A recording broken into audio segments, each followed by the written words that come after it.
said she loves you. But she can't love me. But I love you.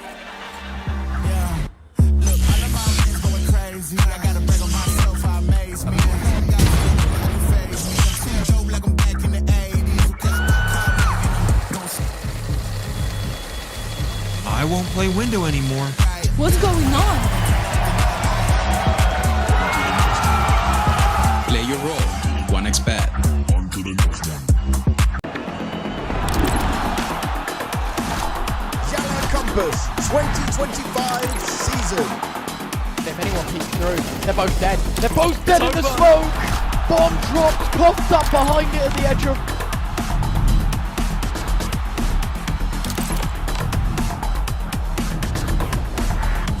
YaLLa Compass 2024 champions. YaLLa, let's go!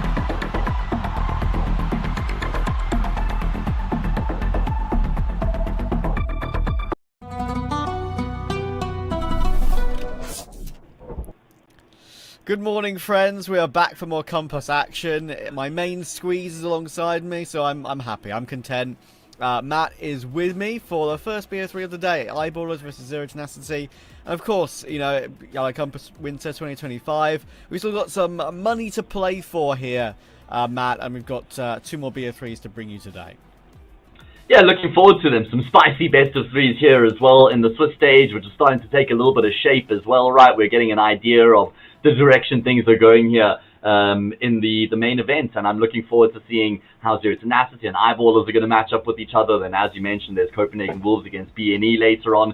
Certainly a fan favorite of BNE. The reunion, they're back, Trav. For how long? Well, I guess we'll have to stay tuned to find out. They got a new coach as well, which is interesting, but I guess you'll talk more about that game a little bit later as we do have a look at the schedule. Yeah, I think that one does have quite a lot of talking points to it, actually. But the first one, of course, for today, Eyeballers and Zero Tenacity.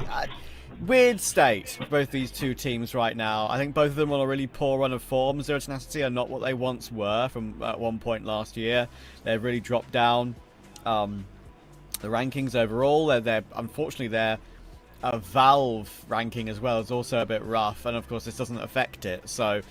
this tournament won't affect it if it win or lose, so that is a shame. They won't be able to build it up from here. But you know, Eyeballers again, also a weird position I think they're in right now, Matt. I think that I actually really like what they're doing here. I think like Poi is the one that has been highly touted by nearly every Swedish player and more in the scene. And JW still puts in decent work. Just these days, of course, if we're looking to actually win games, I think JW misses a bit too much overall. And Heap, Della, Dex, I think you could maybe rely on Heap in a situation. Della and Dex are a little bit inexperienced, but that's what this team is all about, bringing up new players like this. Yeah, they would have known it was going to take time to completely blood them into the team and into this level of competition as well, and they certainly were very good signs from Dell and Dex when they got added to the roster initially, but seems like things have kind of tapered off a little bit since then, which is unfortunate because obviously 2024 in general was quite a rough year for Eyeballers. Lots of turmoil with the roster, players in and out, and they finally decided to settle on this younger, less experienced team where JW can kind of guide them going forward. But it's just like, where's the star? Is Poi going to be the star? Sure, I guess he has the capability, but he's also very inexperienced to try and put so much responsibility on. So I feel like all 4 riflers actually just need to pitch up pretty much every day. I mean, not be at their best, but we need to get some decently consistent performances out of them.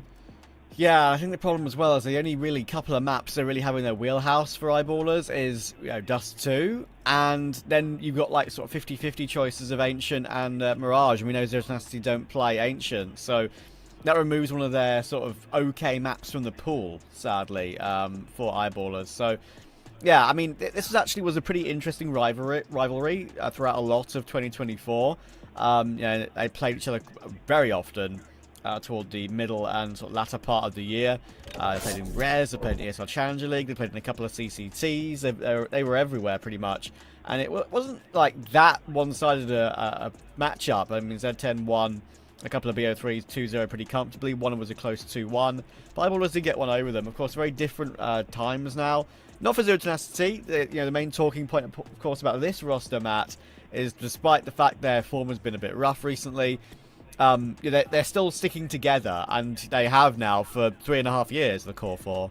Yeah, I mean, I remember there was that kind of like speculation around maybe 4 or 5 months ago about whether or not they were going to make changes, and they kind of baited and trolled on social media. The owner did as well about maybe signing new players or whether they were going to tinker with the roster or not. And I felt like that would have been jumping the gun, because it was that point where we were actually starting to see this roster really come together for the first time in years, where they were consistently finding upset victories and climbing up the ranks and on a solid upward trajectory, whereas before they couldn't really break into like the top 50. Now all of a sudden they're like a top 30 contender type of team. But in the past few weeks, they seem to have taken a few steps backwards. You can just see that from the numbers across the board. Nemanya's still been pretty good, which we've seen from him for a while now. Really has taken tier 2 by storm as an IGL and a playmaker, a space taker. But the rest of the team just seems to actually be struggling. Like Britmonster, 1.02 is underwhelming. AVN more of the support player, so I guess he gets a bit of a pass. But Chofo and Simcare, those numbers also need to be boosted for Zero Tenacity to get back to form. Yeah, they just don't have a star player. That's the thing, right? Nemanja used to be that guy, especially on Anubis. I think everyone who's paid any smidgen of attention to Tier 2 over the last 12 months will know that Anubis used to be their main map in their wheelhouse. They used to pick it incessantly, and at one point I think they had like 65 in 3 months, which was absolutely ridiculous. Probably a record number for a singular map in that sort of regular period of time that we reference. But yeah, I mean, one thing they have done to try and solve that is get Train into their wheelhouse. And unfortunately, again, Train I think will be dodged by me. I have not had a Train cast yet. Have you still not had your Train, Trav? I've still not had my Train. Wow, it hasn't left the station for you, mate. Still there, waiting. I'm upset. I'm upset. The teams You're who feeling play left out. I know, yeah. The teams who play it, who actually have a good record on it, go up against teams who always insta-ban it. So, yeah, it's a shame. I'm expecting that to be no different today. I think we probably will have an Anubis. We probably will have one of the middle ground maps that I mentioned, but not Ancient, because that's Z10's permaban. Yeah. So we're going to look at the veto now to see exactly where we're going to end up on. I think we're going to end up with some expected choices here. First pick, I believe. Well, Train's not banned. Train's not banned. Oh, Z10 haven't picked it though. They'll leave it to the Why have second Z10 phase. not picked it? Why have they not picked it? It's been a map they've been playing it 7 times. They've won it on 5 of those occasions. Like, they actually could have picked it. Yeah, they genuinely. really could have, because eyeballers haven't played it at all. It was right there for the taking. They went with the safe pick of Anubis instead. Oh, boo! I was trying to build up Train there, and then I was like, oh, okay. They had to go for their regular choice of Anubis, right? It's actually a similar one in the record. Like, if you look at it, eyeballers have played Anubis twice this year. They've lost both of them to Amcal and 9. Again, it's one of their much lesser played maps, only those 2 on record. So it's the same sort of punish pick, but with how Zero Tenacity been playing Train, maybe I would have thought they would have maybe gone for an even bigger punish pick, one where you haven't seen any evidence of eyeballers on whatsoever. So yeah, a bit of a shame, but we do get Dust 2 as we thought. It's a one eyeballers kind of have in their wheelhouse to help them out at this level, and Inferno as a decider if we need it. For me, I'm still taking Z10 to win the game, but I definitely think there's a chance here for eyeballers, just knowing the form of both teams. Sometimes they can both look rough, and early morning game, who's woken up the fastest, we'll see. I think I'll go Z10 2-1. I'm backing eyeballers to get the job done on Dust 2. It's been a pretty reliable map for them. JW very impactful on the map as well. He's all over, especially on the CP side. He's the guy who's going to be just trying to read his opponents and position himself where the action is going down. So I think that we should go to 3 maps. I think both teams should be able to win their picks coming into this as well. There was a time where eyeballers were actually fairly proficient on Anubis, but obviously that has been a while ago. I mean, there was that crazy game from Poi on Anubis as well, where that was against Zero Tenacity, Trav, where he dropped 39 for 15 in regulation. That was a 13-11 win. So I wonder if there could be some trauma going into this map here for Zero Tenacity. Maybe that's why they picked Anubis, because they're like, we have some business to catch up on here. We need to get some revenge. Yeah, we have a score to settle, and the score exactly is Poi's, which I believe still top record in regulation kill count in current CS2. So, yeah, I very much doubt that's going to be happening again today, but he can definitely take over the server if he feels like he wants to. So let's see how we begin the day. It's Anubis. The pistol round is underway, and Brute's already started off the round against JW. It's a strat where we push a couple players in through water. They haven't checked the close left. And the man you can do some good work from here. He's got Avian in support, 3v2. Oh, they played up each other so brilliantly there, did Avian and Nemanja. Good chip damage done to the player coming through from main, and Avian will finish him off as well, but Dex has gotten the trade. 1v1, he's going to go back and check it now. He's done so much damage, but Yopo will still somehow be able to recover. How has he managed that with the Julie's 1 point of health? Is that right? I can't believe that. I didn't see that. I think he had 1 health there at the end. I can't believe it, because the dig comes through pretty much instantly from Dex, and usually you would say there, after that on, that the dualies are probably the unfavoured pistol, I would even say as well, because you need that close range to spam away. So, yeah, you know what? I am quite impressed that he's managed to pull that one off. Yeah, you and me both. I mean, it was always looking good for Zero Tenacity with the way they were trading their way through the round, and Avian and Nemanja looked like they had that D bomb site on lockdown. There will be a force fine response here from the T side, despite the fact they didn't get the bomb down. Avian will be able to finish off what he started onto, I think it was Heap, and well, the round is going to be cleaned up. It may not even be a single kill here for the T side, and their full investment amounts to nil.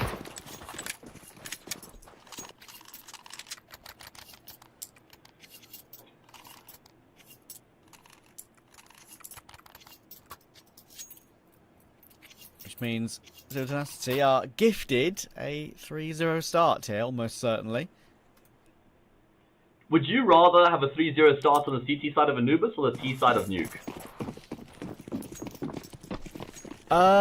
Anubis, I think, because Me too. that is right now more of a not new map, not sort of figured out map as such. I think we're kind of past that stage now, but I think getting 4 on CT is can very often be enough. And yes. That puts you only 1 away from that number, and you need what, 1 or 2 gun rounds puts you in a really good position, I think, for the map. So yeah. Yeah. I tend to feel like the T side of Nuke has got a bit more going for it than it has over the years, and especially with the current state of the game, with the way CS2 plays, how favored rifles are. I feel like T side of Nuke has a bit more going for it. I think CT side of Anubis is probably the most difficult half in the map pool at the moment. So, yeah, the benchmark for T side Nuke, I'd put at 5, and I think you're bang on the money with 4, the benchmark here on CT side. So, with that in mind, yeah, I agree that the CT pistol and the early, 3-0 start on Anubis, CT is probably favorable over T side Nuke.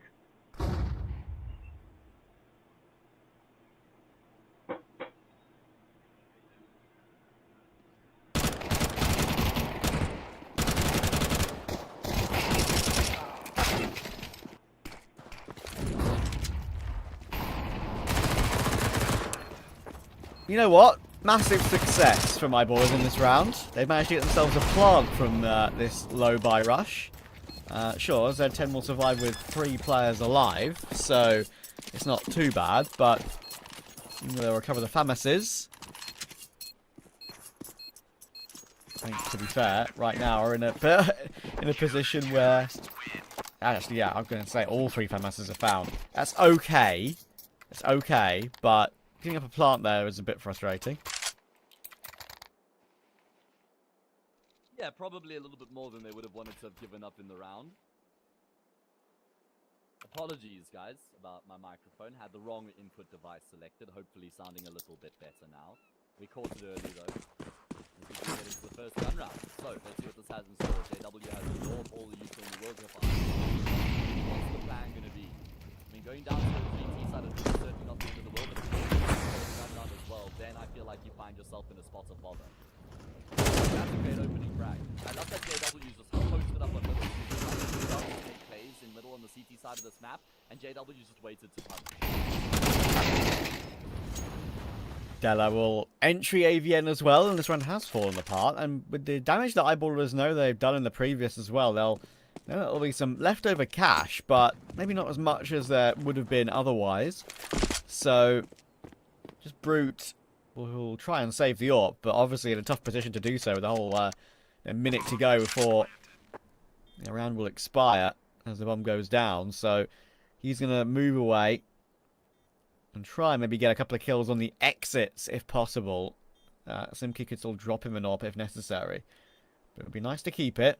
He has got a kit. He has got util, but it's being watched by JW incessantly. So that's a good find.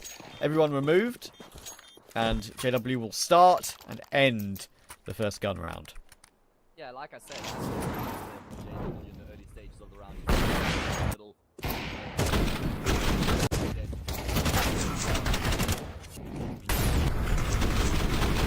the T side.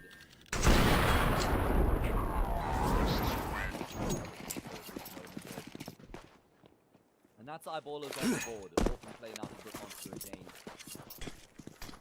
Nemanja will try that again, by the way. He'll try and phase through smokes, he'll spam smokes, he'll try and drop off the bridge. Very active mid player. Probably one of the most active mid players in tier 2 on this map on the CT side of middle.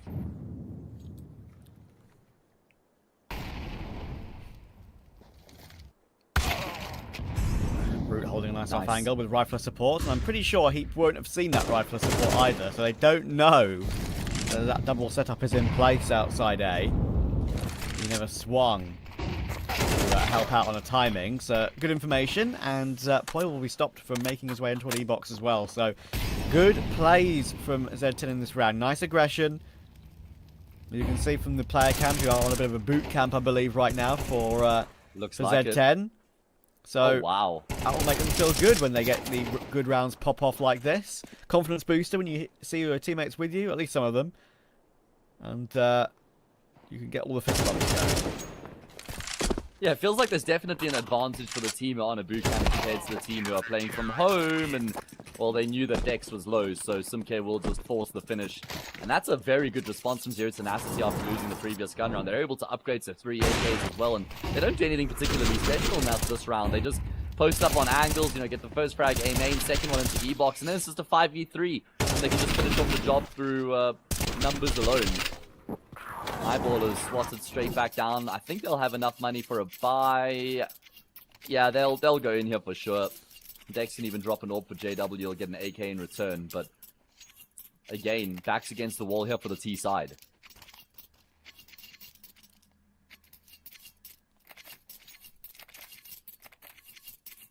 Yeah, of course, though, as well. We do have interviews planned for whoever wins this entire BO3 after it is over. So if Z10 do come out on top, like we have predicted, we have a good question to ask them. How long they've been on boot camp, how they're feeling, what's the mood like. Lots of options Need there. to get some insights on their current form as well, how they're feeling about the start of the year. Good question to pose to both teams, actually, considering that it hasn't been an ideal start to their campaign, I'd imagine. Yeah, what they 2025 could has put been a that bit down rough. to. Okay, if Eyeballers lose this, 5-1 becomes 6-1. That's a troublesome position. Two-man setup in towards mid right now. Nemanja's gone through the smoke. Shotfall's on the other side. He's going to get that frag for free. Nemanja needs to be careful about the spray that could come back through the smoke. And there we go. It's exactly what I was concerned about. And Dell is aware that there could be a bit of an activation coming through from B main. How far does AVN extend? Plenty time left in the round here for Eyeballers to let this one sit and marinade. Yeah, whole minute 10. Dale are down to 27, so playing quite a smart angle to wait for the aggression here. It could come through, and because there's so much time left on the clock, he is happy to wait through some of it. Especially as AVN will want to go searching, all down to crosshair placement, a little bit high, and both players will actually miss their shots there. Della gets one bullet toward him, and then AVN decides he's got an HE. Let's make it easier. And not even need to face him again. It will just catch that 3 HP, just. Yeah, that's all it had to do. And JW's thought, okay, because they've gone through B main, maybe there's some space in the B bomb site, but they're going to just split themselves up here, try and fake as though they're going A, see if they can draw a rotation, and then head into the B bomb site. Maybe leave JW in a 1v1 or a 1v2. And let's see, does it pull the B player off? Not just yet. He's still home. He's still there. Oh, the step's going to be hurt. He's got his knife out. Sumcare, what's going on? What is going on? That was the plan all along for Eyeballers. That's left JW in the clutch. Sumcare with the rush of blood to the head there. JW is going to be smoking off Temple and go searching. This is so smart from JW, but oh, he doesn't expect AVN to scale the stairs. With the way we switched player views, they actually thought JW had landed a ridiculous flick, but not to be. At least they get a bomb plant though. That was the perfect attempt from JW, right? Does everything right there. Sure, Simkey gives him an opportunity for free. Right here. That was pretty crazy. But, yeah, the little right-click smoking toward the corner of Temple. They'll push through to check connector fast. Just didn't expect AVN already on the stairs. And just got to that position without JW hearing him as well. JW is very aware that the scope sound in CS2 makes barely any sound whatsoever, so he can scope pretty deep in there without being heard, but just out-positioned, I'm afraid. If he got that kill on AVN, that round was very much on. Brutal missed shot, but he's been allowed to hop back away to the other side of mid and can reface at his leisure.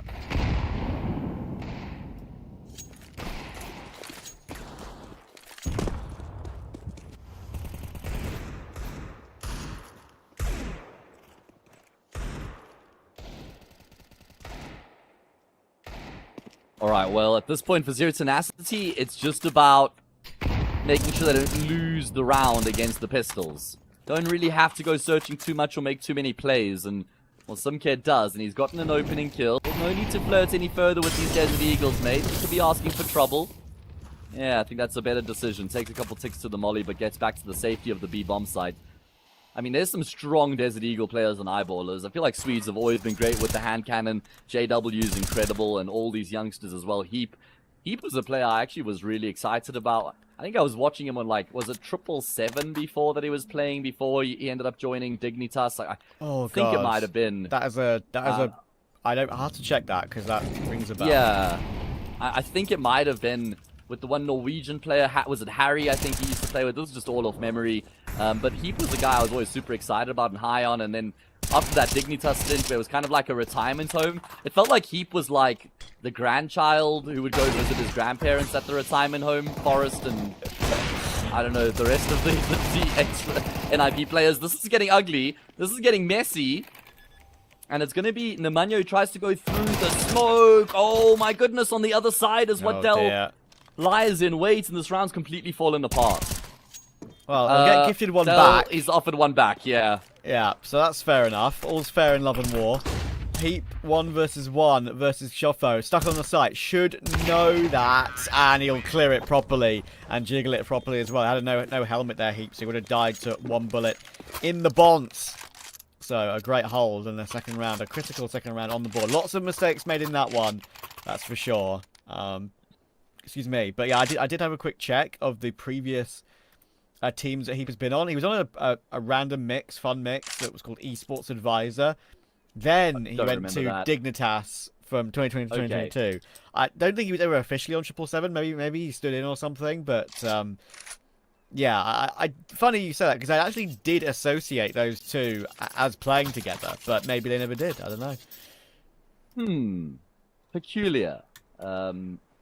Yeah, I do like my analogy, though, of him being the grandchild and going to the retirement home to visit his grandparents. But, well, here you go. There's a reason you'd remember that. Because in 2020, that was when he was on the team, Harry. He was on the team, on Dignitas for a little bit. It was actually Dig. So that's what it was then. That's where a little bit of, like, my brain crossed wires. Forrest, a little confused. Forrest, Harrier, Halzerk, Heap, Freiburg at the beginning of Dignitas. There we go. And the reason I found that out is because I scrolled down to the very bottom of the Dignitas matchups, and I saw they even played with Vendetta as a stand-in on one game, and I saw, Norwegian flag. I think he was flag. their coach for a while. Yeah. Interesting. Okay, Norwegian flag for Dignitas. Yeah, that would have certainly caught my eye as well. This round catches my attention because Zero Tenacity, they're paying the price for losing to the Pistols. They've had to empty their pockets, but it's not like they've been able to afford a whole lot here. Orp and Brutmonster, M4 and AVN, the two notable weapons. It's forced up guns outside of that. And JW's just going searching with his sniper. He's got himself First up there. drawn by the T side. have got a 1-for-1 at least, though. And if you go through any smoke at this angle against a 5-7, you know what's going to happen. You are going to be dead. So, JW spent all that time shifting up in toward Canal to try and get a peek into an E-box, and now he's fallen away from it, and now he's going back toward it again. This time with Poi. But they are going in toward the stack, and Brute Monster is ready and raring to go. He'll go down, though, through a little smoke spam from Della. So now Poi, he's got a player up close with Simki. That's the 5-7, and now the A-King's been recovered. Now it's difficult. Need to win the doors cleanly, and that is not a clean spray, I'm afraid. Leaves Heat at 1 versus 3. He'll be held on a lovely off angle, actually, there by Simki. And Z10 win a very important half investment. Yeah, that's a massive round there for them to win, because if they lose that, then Eyeballers are straight back into the game. So, certainly going to be a very good boost here for the CT side. Eyeballers picked apart. You mentioned it had to be clean. It was anything but that. But it's not like it was easy for Z10. I mean, the 5-7 frag there, that player was spotted out. Simka, I think it was, and he's still able to swing and find the instant headshots, and the gunfight being won from Pizza as well into the B main player. That was good. So, it was a solid showing from Z10 in that round, despite their lack of weapons. And, well, now Eyeballers have to answer back with a half buy of their own. Got some utility for it to split through as well, but Brute's holding a pretty safe angle there. He might get overrun, and the pistols could still do good damage here, because now Brute's the main man to try and respond. I think he knows that close left is a very distinct possibility, but there is a opportunity he could just get swung on. There's a rifler in there as well. He's found the Mania. Pistol needs to be out, and he's done so well to find another. Again, it's a bit of a whiff from Delo, I'm afraid. That should have been a freebie. And now it leaves Dex 1 versus 3. He'll be found by Choffo as well. Great recovery. That did look like it could have gotten out of hand. But Z10 look a lot cleaner than Eyeballers so far. I think the player who's in the corner there takes way too long to activate. I think that as soon as Brit Monster missed the first shot, he should have been swinging. And he kind of stayed tucked in for an extra second. That's what gave Brit Monster a chance to get a kill, get his pistol out, allow for his teammate to join up with him in E-box as well. Agreed. I'm not sure exactly who that was, but he needed to swing with some conviction in that moment.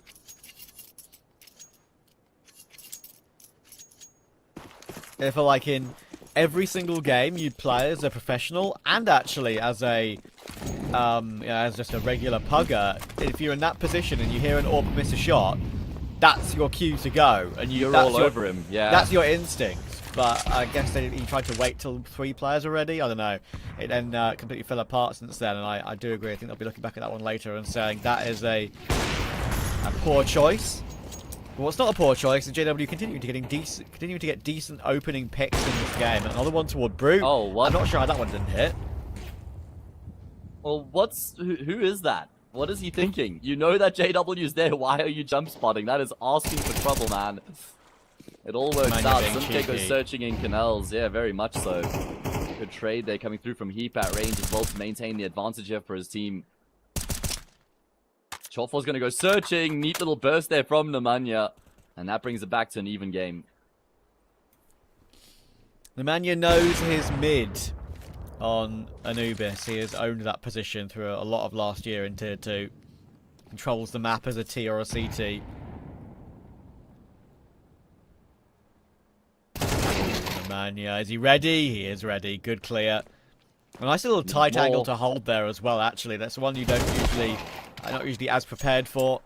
Dex's crosshair is a tiny bit too high, which gives Nemanja another one. That's 3 kills on the round for him. They found the star player Nemanja once again. Can JW do anything about this? Good morning toward Heaven. Actually will burn both of them, but they peak as a duo, which makes it impossible for JW. I mean, Nemanja's the hero in that round there. Eyeballers get the opening pick, then a trade. Then Eyeballers get another one back to get the numbers advantage again. Then Nemanja finds another. And again, it happened a 3rd time. Nemanja is just the recovery man here. I mean, this swing on Heat was a great gunfight, but it's not like that was the round in their favor. That was just back to an even game. And he just continues to frag. 4 kills for him in the round. And he was the player that JW missed those 2 shots on the B-bomb side as well. So it feels like if one of those 2 shots hit, then it's just round over. Yeah, actually real. And kind of funny as well, because like that changes the whole course of the round without a doubt. JW had a great opportunity at that one. Heap is forced to have to Mach 10 his way through a smoke. That ain't going to work.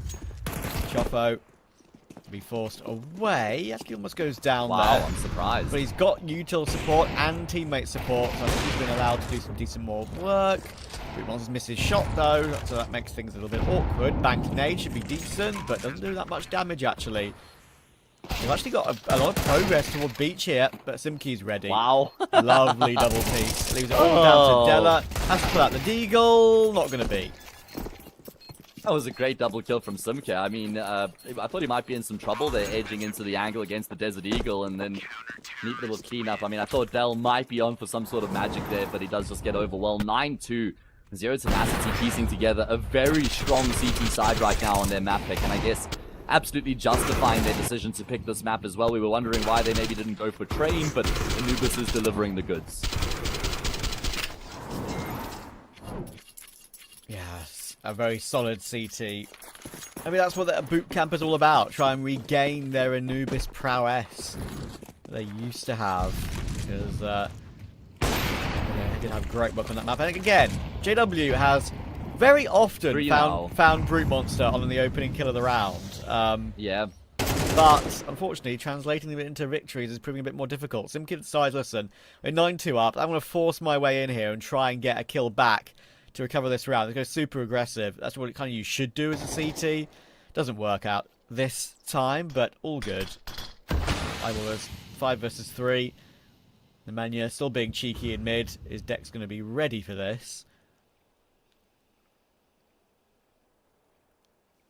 I mean, surely there's no way Eyeballers lose the round from here. 5 versus 3. One player mid, one player B, one player A. Wherever they go, they'll have a decent numbers advantage. And now, shots are almost just trying to bait the attention away from Nemanja, who now knows that Dex is here. He's won that gunfight out. AVN, though, hasn't been able to uphold his end of the bargain. Nemanja and YaLLa both found a kill there to bring it into a 3v3, but AVN couldn't get the same work done. So, it's going to have to be a retake here. Down by a man. This was always supposed to be Eyeballers round, but there's somewhat a bit of a question mark now about this 12th round. 10-2 or 9-3. We've got util on Z10 coming. It's a little bit difficult. They're going to try and clear the close angle, but no, Chopper's going to double take on that one. So it's not going to be. Eyeballers will eventually managed to work their way up to 3, but sadly, I think distinct impression of that, current form, Z10 very worthy of 9-3, and Eyeballers need quite a lot of improvement individually, not just when it comes to their CT side, as a teamwork unit to get back into this game.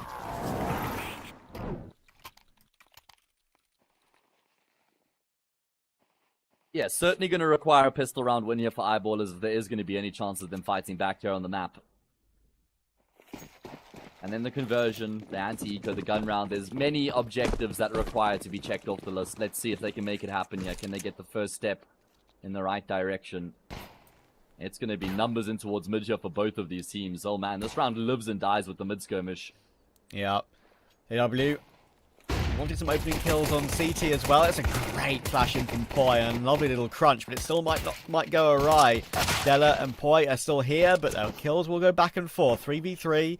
They know that Poi is probably the last one in mid now, but you have to assume there's perhaps a rotation, and that will be checked by Nemanja. Oh, Dex will be upset about that when he felt like he had a drop on him. And now, where do you go if you're Eyeballers? Well, I mean, it makes sense that they just preemptively rotate both their players into the B-bomb site, but there's still so much time here for Z10.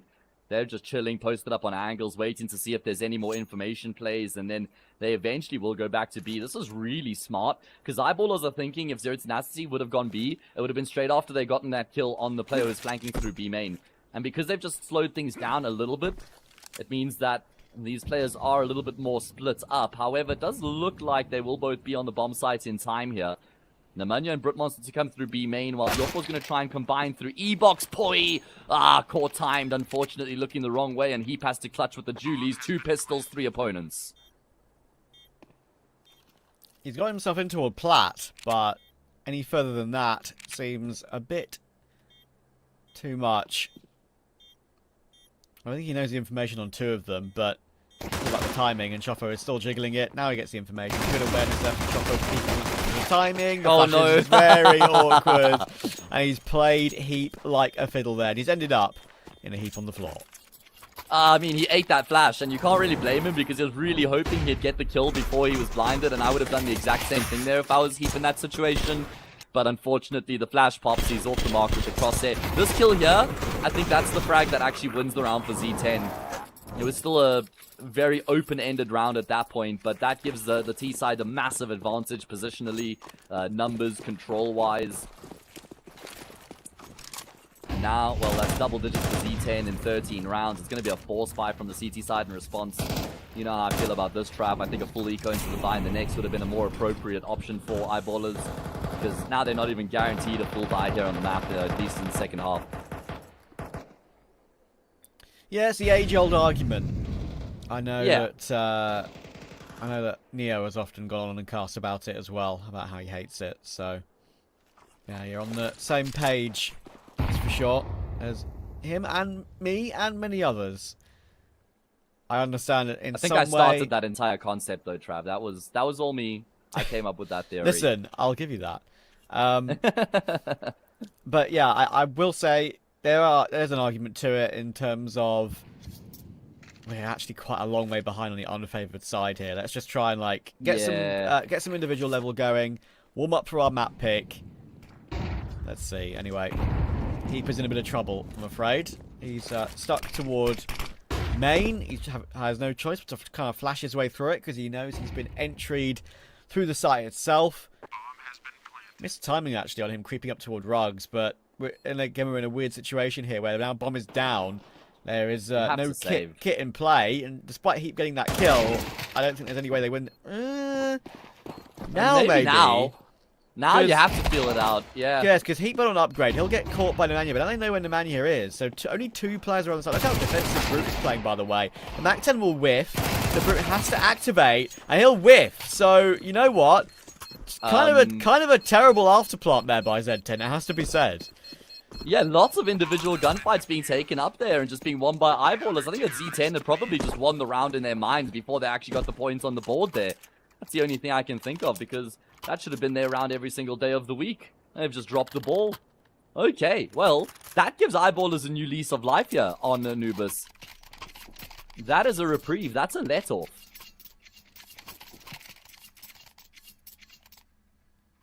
And a surprising one at that. That was as soon as it became 4v5 and they had a player in mid to lurk through. I was like, okay, I'm not entirely worried here, but yeah, when it became a 3v4 and then AVN's kind of no man's land the Mac 10, he whiffed. Brute Monster whiffed. I think that's one of the main things that is a problem, not just for Z10 but also for eyeballers as well, right? Like, not looking clean individually yet in this particular morning. It can take you a while to get started. Yeah, it was one of the questions you raised. Which of these two teams will be a bit sharper here in the earlier game? It looked like Z10.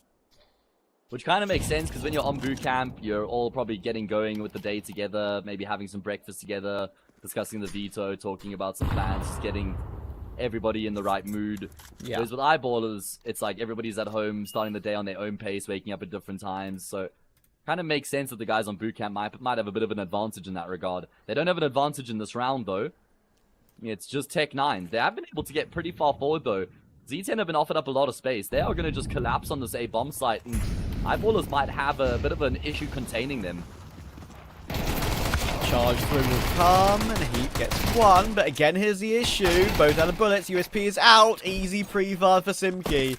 And against pistols, both these two teams have really struggled to kind of hold the fast-rushing Tech 9s at bay. And that kind of tells you the tale of maybe aim being a little bit off, not ready for these fast swings. But they could recover it pretty well here. Poise trying to do his best work. A bit more player main, and on the site to worry about, and Dex is up with the first. This is a really good recovery. Got to give them all their due diligence and props for this.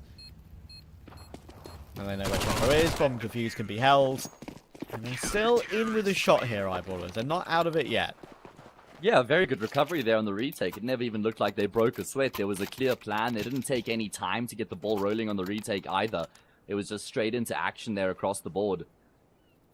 And that is a very good round there for Eyeballers to win, and now that will surely send Zero Tenacity into eco territory. I do think that Eyeballers gave up too much space there, and that could have caused some trouble. But this double kill here from Poi, that's the multi that really just makes the retake so doable. Yeah.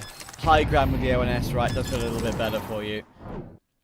And yeah, I think as well in that situation, you could criticize them for giving up so much space, but also they probably have it in the back of their mind that they're desperate not to let another one of these weird Tech 9 rounds happen and let those pistols get up close and personal. Which is exactly what they did, even though they fell back so far, right? So it's a hard sort of mental position to be in when you're like, okay, let's be careful here, but also you have to be assertive because if you let them get space, it's hard to retake. So yeah, they kind of judged the middle ground of that decision okay in that round. Yeah, I think so as well. They have looked very convincing in their retakes, have Eyeballers as well, which will be a good boost to their confidence here going forward into the rest of the half. This round will be the easiest of the map, and that's actually the first time Eyeballers have strung consecutive rounds together here on Anubis so far. More of that, please.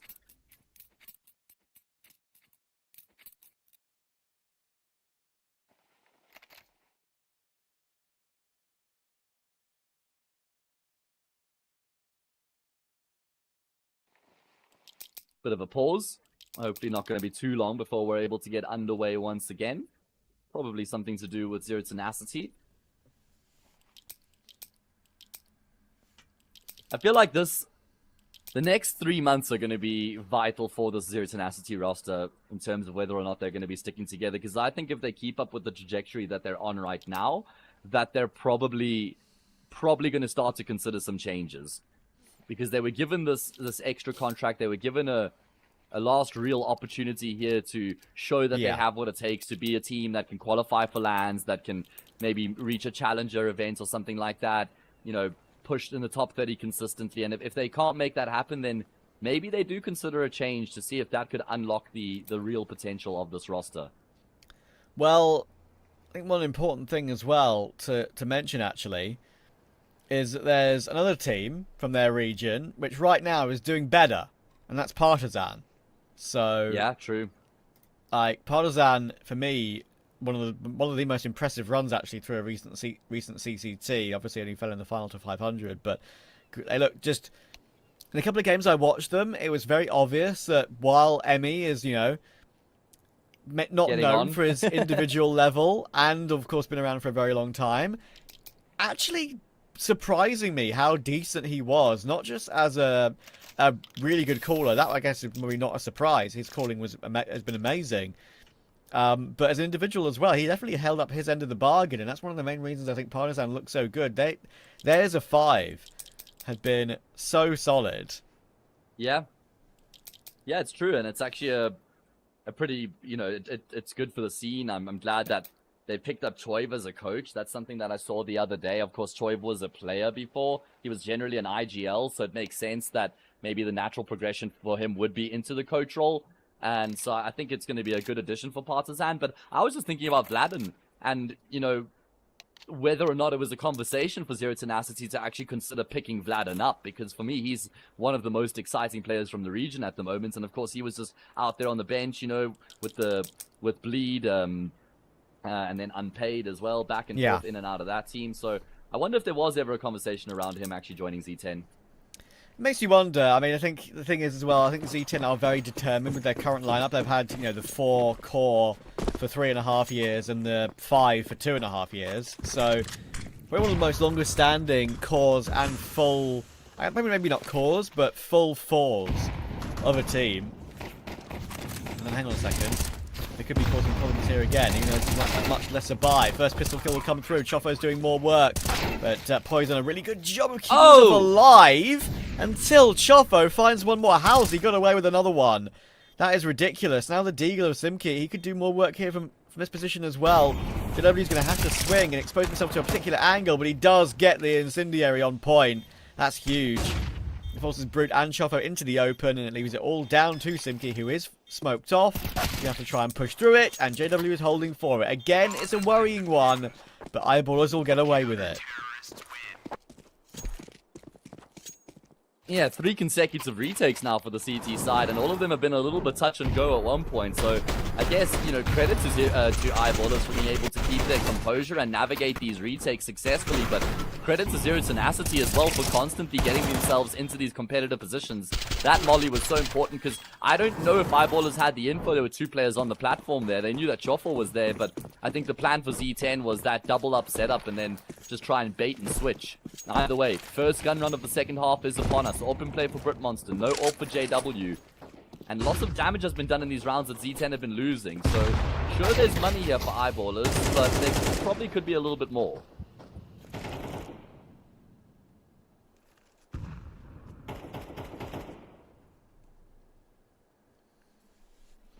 Another opening pick for the Swedes. They are looking somewhat revitalized now. Winning these close rounds, saying, let's keep it going, boys. Let's keep it running. And I've got, actually, despite damage being done as well, they actually do have some residual cash available for an extra buy if necessary. So they're going to be in the game for a little while longer. Z10 are only on 10. So, by no means anywhere near done. Now, Heat concentrating on A main. You've got Simki throwing his regular default util to take it and show presence near it. But it might give Heap a chance to edge that smoke. He gives it a look, but the Molotov is a little bit too hot in that position.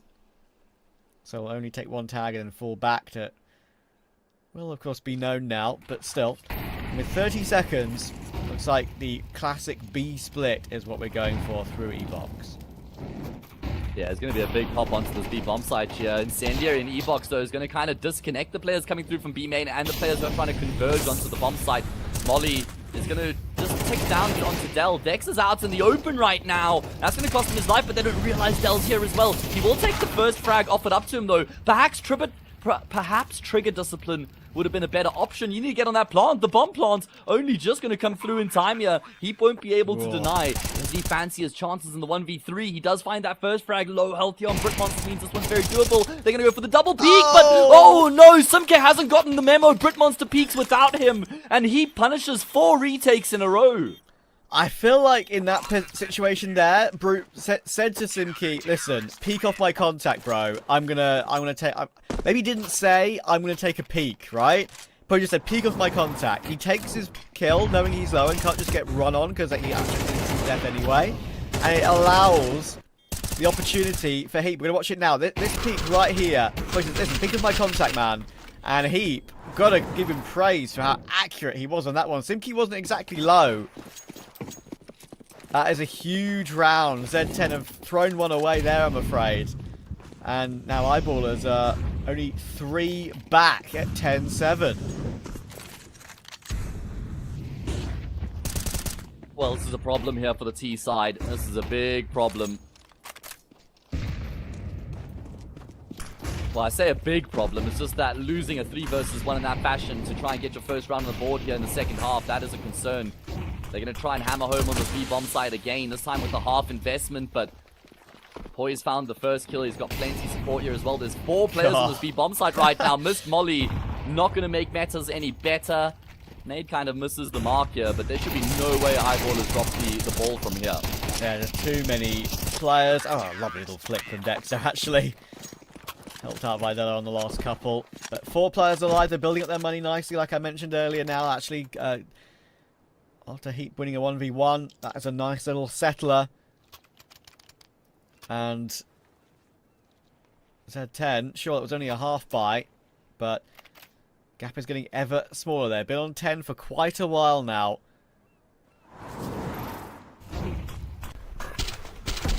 And yeah, you know, that previous round as well, I actually thought that YaLLa's had missed a trick significantly when JW's kind of charged through the temple smoke to try and help out. Got caught from that E-box position. Well, that was the end of the round from there, but even despite how low they were. But yeah, Heap did amazingly well. Also, appreciated your pause to recover your words, because I've definitely been there. Yeah, it's one of those things. There's just so much going on. The mouth is working faster than the brain, or vice versa, but we got there eventually, as did Heap. Alright, well, I think that, yeah, Zero Tenacity are still in an okay position, just courtesy of all the hard work they do in the first half and by winning the pistol to start the second. But it's almost just back to a level playing field if they lose this round here. All of that hard work, that strong start completely mitigated. And you could imagine they must be feeling some sort of pressure. Yeah, because favoured side, losing a big lead is definitely questionable in their minds. They'll be like, what the hell, guys? How have we lost this one? This is why the Z10 Anubis has definitely fallen off in recent history. They have been kind of figured out for a while now on this map. Of course, when you have such a ridiculous number of maps played it in a previous calendar year, like we saw in 2024, it was in the hundreds. Yeah. We actually had a bit of a bet, didn't we, as to how many they'd have by the end of the year. True, I think I guessed like 180 or something stupid like that. I can't even remember what it was. Yeah, but when it's in the hundreds, it's you know, you're gonna be anti-strategy. You're gonna be found out. They might just have to start hitting their shots. There's some full material. Stop. And that could be the way in, because they've got a 4 versus 3. The bomb plant doesn't need to be rushed this time because it's 30 seconds. They are trying to jump it across. Goodness me. Oi. I would react the same. That incendiary will burn out AVN, but actually he commits to the plant, doesn't jump off of it, and he will sacrifice himself to get that plant down. Oh, Simki didn't look ready for deck swinging. That was a bit awkward, but now JW is looking to push forward, throwing it all away. Yeah, giving it a peek. One of the rifles on the floor. He knows one player's low, and that's why he's gone for it. Because he knows that Chofo is 1 HP. He knows he's going to have a rifle on the floor. It's very smart from JW thus far. But now with the incendiary money being on the bomb pretty nicely, actually. It's just on the bomb enough. So it means JW can't hold the defuse. And Z10 will finally get off 10. Can you imagine if he had just won that with the USP, wasn't able to find an AK, and he just wins the 1v3 with the USP? That would have been the most comical thing I've seen in a long time, but does not transpire. Zero Tenacity finally able to win another round back here on the C side. It was a streak of 5. I thought Eyeballers may be able to make another retake happen, especially when Simka was caught with his back turned there in E-Box. That could have been a disaster, but it all works out in the end. 1 round away from getting themselves up to map points, and if they win this one here, then they break Eyeballers' economy. Yeah, this is the one big buy in arrears that I said that Eyeballers still had going for them. But, yeah, now or never.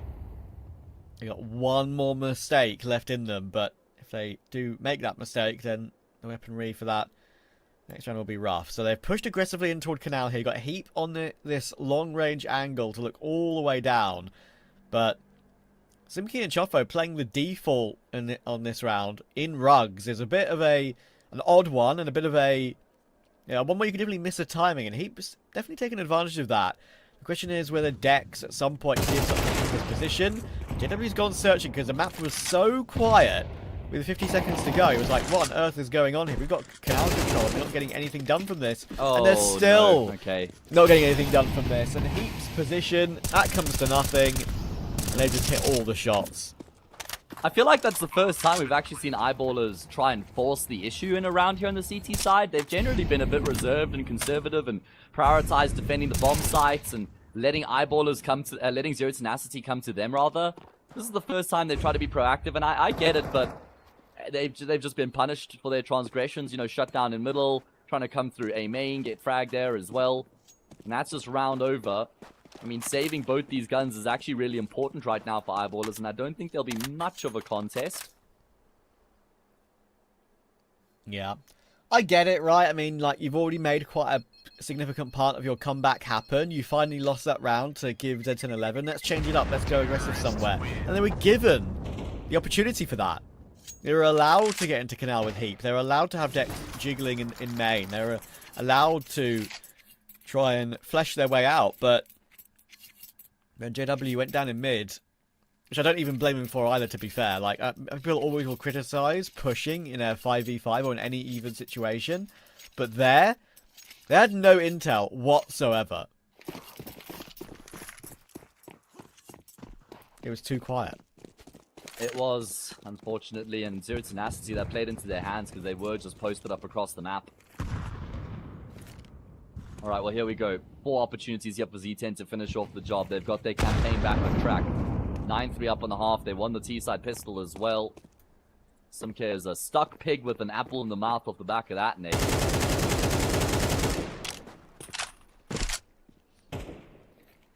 Alright. A bit more back to the usual approach here for Eyeballers. Rather conceding some control and then trying to get it done from the bomb sites themselves.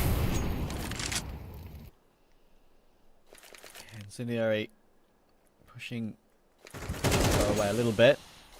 Doesn't just play A anchor on CT, he also plays the defaulter on T. Does a very good job of both.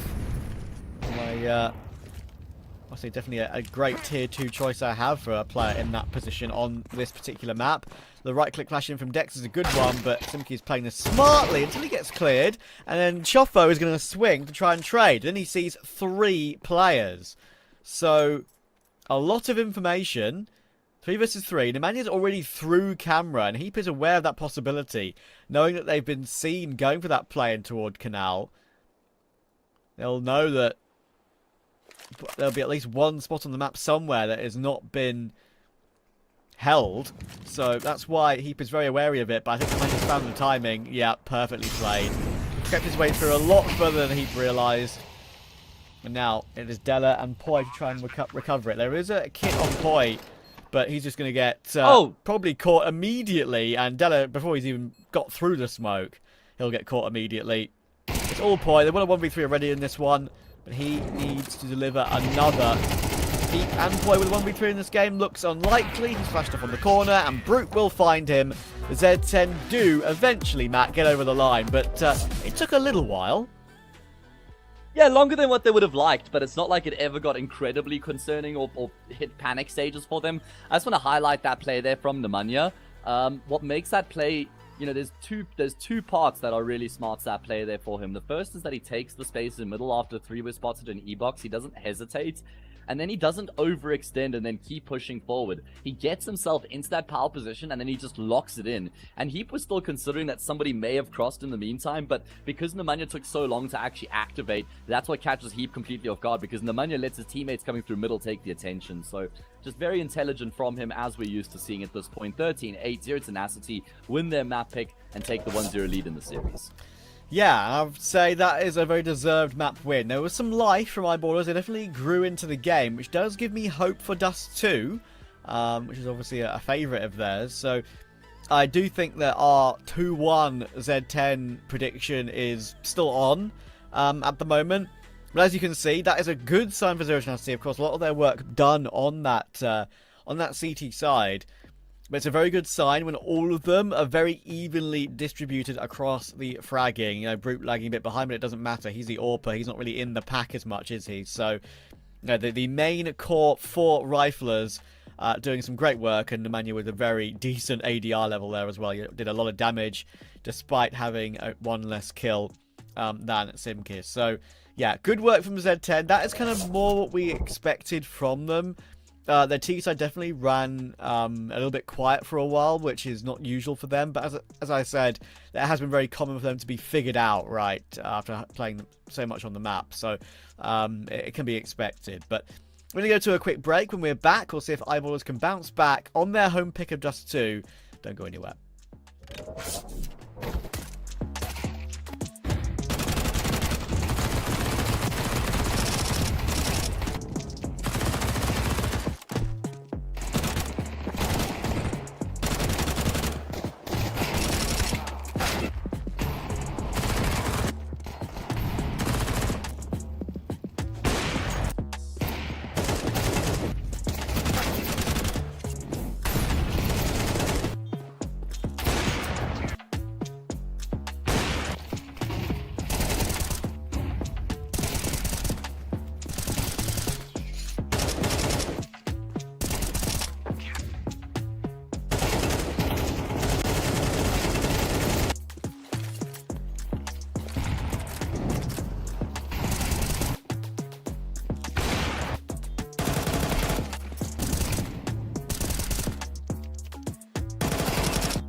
She said she loves you. But she can't love me. But I love you.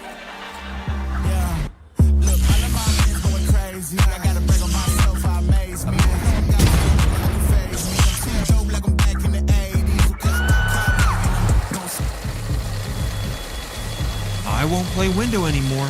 What's going on? Play your role. 1xbet. On to the next one. YaLLa Compass 2025 season. If anyone peeks through, they're both dead. They're both dead in the smoke! Bomb drops, popped up behind it at the edge of...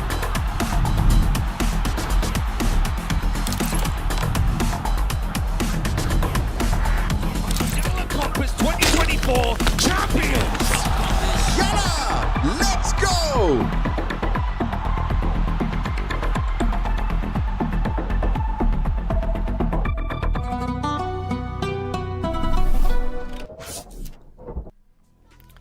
Dust 2 used to be an old JW playground from back in the day, and right now, actually, to be fair, it's his team's playground, because they actually have a pretty good record on it recently. Maybe not that many maps played, but their results, Cybershoke, 9 Pandas, and 9, the 3 they've played this year, sure, haven't played one in a month, but all looking very, very solid, whereas for Zero Tenacity, this is definitely not a map that is their strength, so they'll be very happy to have gotten Anubis over the line. Yeah, I mean, all signs kind of point in the direction of this going to a third to decide the series. My concern is that Eyeballers just looked a little bit scratchy in some instances on an individual level, which can't afford to be the case on a map like Dust 2. So it's not like it's a guaranteed map win here for Eyeballers, but I'm definitely still backing them to get the job done on their map. Let's see. Z10, it'll be a CT side start for them, and Nemanja is already looking to get up to some shenanigans with his Julies. He got himself in toward lower straight away, but Eyeballers very aware of the possibility of that, of course. A normal default, actually, for Eyeballers in this pistol round. You got 2 or 3 waiting outside long and 2 in tunnel. And they're now going to try and maybe pincer mid as a 5 with 2 lower.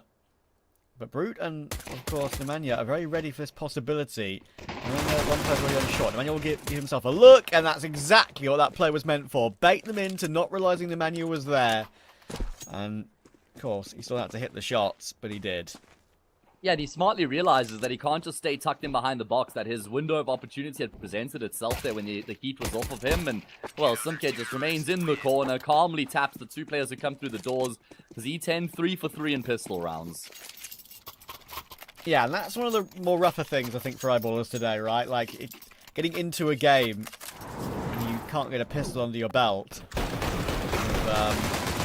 With, keeping an eye on quite a lot of games at sort of the Tier 2, Tier 3 level in the last sort of couple of days. Obviously watching a lot of Cluj as well, and it is crazy if you can't win a force buy. Like, you're in a game that's 1st to 13, you're giving up, especially if you force yourself and lose.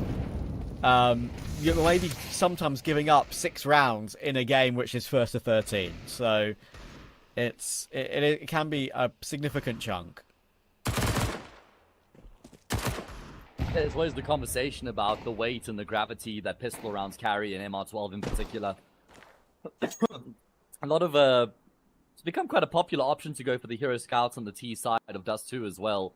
And what happens more often than not is that the AWPer just picks up a Scouts in the gun round as well. But I guess it's okay, because it's not like he was going to get an AWP anyway.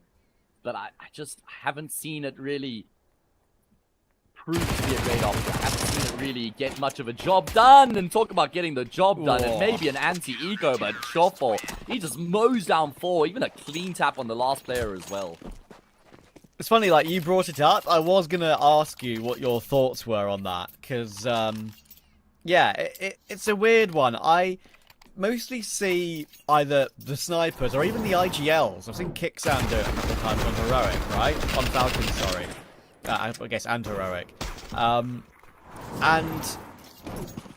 it doesn't seem to work all that often. Like, it can do damage to the economy, but I do feel like if you're willing to put yourself on a deagle, like we see what JW is on right now, then fine. Like, you're the in-game leader, maybe you're not expected to have to do anything, and you can just pick up a rifle off your teammate if they die, or if you're lucky enough, right? But Yeah. again, it feels like more often than not, it doesn't get its just damage reward. Maybe the argument is you're spending 1700, and if you kill someone, you're actually removing more than 1700 from the round. But still, I would prioritize yourself more often than that if it were me. Yeah, I think the bonus and the advantage of having 5 AKs in this gun round, as opposed to having a full eco with the scouts, is actually better. I'd rather have a full contingent of weapons in the gun round than seed one gun and have that hero scout. But the point that you make about dealing economic damage is actually a very important one as well to consider. Either way, Eyeballers able to take a bit of shape here, get some control, making their way through middle. There's going to be a smoke to come through for CT, and they're going to look to try and crunch on the speed bomb side. Oh, AVN, that nade is amazing. It tags up 3, and they've got 2 players ready for this one. One in that ledge position outside window as well, and that makes it so difficult. Oh, he's done amazingly to find Simki as well. Oh! And Dex has found Choffo as he pushes through Longhouse. Now then, I understand why he did that, because he thinks the madness is going down bottom mid and he can catch a couple of players in the back. Round's not done though. Low HP, of course, on play. Brute gets his one, but now he's in the open. He's getting pinched from long as well. Where does he rotate to? It's CT, and he's danced pretty well to jiggle Dex out of the round on that headshot position in CT. So it's all down to Della. Now what can he do? He's got the AK, he's got full health. He's got positioning as well towards short. But they are crouching into this position. They know it's a possibility that he could be here very quickly. The second player isn't ready for it because of Nemanya's position. But Nemanja will trade it. That is a great win for Zero Tenacity, considering Eyeballers what they're able to do on the recovery. Oh, absolutely. I thought that after Poi finds that multi-kill that it looks really good there. Especially once the player pushing through long goes down as well. Eyeballers have a 3v2 at that point, but Brutmonster, what a magnificent multi-kill coming through from him in a very awkward position on the ramp there as well. You know, times his first fight to perfection, standing on the boxes. Then he gets a second kill as well. That is just an incredible gunfight for him to win against Poi trying to cross long. With the FAMAS nonetheless. That's a big round for Z10 to pick up as well. Even smart for Nemanja how he just crouches across the angle, waiting for Brutmonster to join with him, gets the trade to finish off the job, working well together there in the 2v1. It's going to be a half investment now from the T side as Z10 get up to another strong start, as was the case on Anubis. This would be a pretty impressive map for them to be able to win it out because, okay, hang on. I'll get back to my point now because Brute's under a little bit of pressure. He sees the second player crossing, and Identity's got an elevated angle, can drop down toward car, get the headshot position. Brute should not be clearing this right now, but you know what? I love being proved wrong. That's a lovely shot, actually. Well, I don't know if he does prove you wrong, because I agree with you. I'm not sure that was the correct play to make, but he did make it work. Yeah, I mean, it would have been, what, 2v3 rather than 1v4, so yeah, it could have made a massive difference. But they did have tunnels presence, they did have a quick flank, so I get it. They managed to get back into position very nicely there and clean that one up. But yeah, I just want to go through the recent results for Z10 on this particular map, because some of them are recent, like a week ago, some of them are maybe toward the end of last year, but obviously it's all the same team, so I think they're relevant. Ecstatic, Amcal, and BC Game didn't get more than 6 rounds in any one of those 3.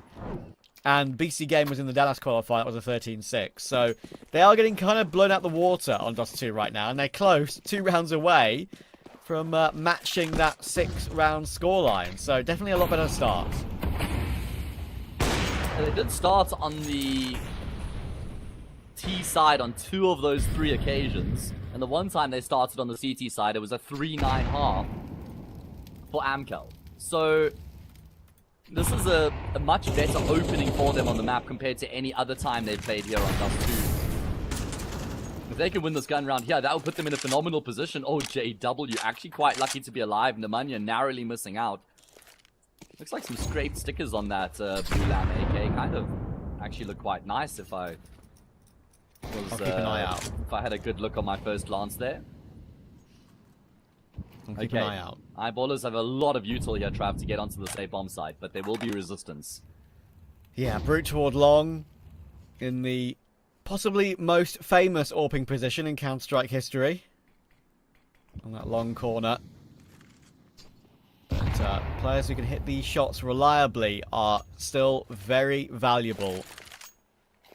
I'm going to flash and then fall off of it again. And obviously, they've got 30 seconds now to try and get onto a site and plant. And AVN is down in lowers. Della has no idea. He's worried about someone being up on the box. You know what? Fair enough. But that stairs position could be a little bit stronger on occasion.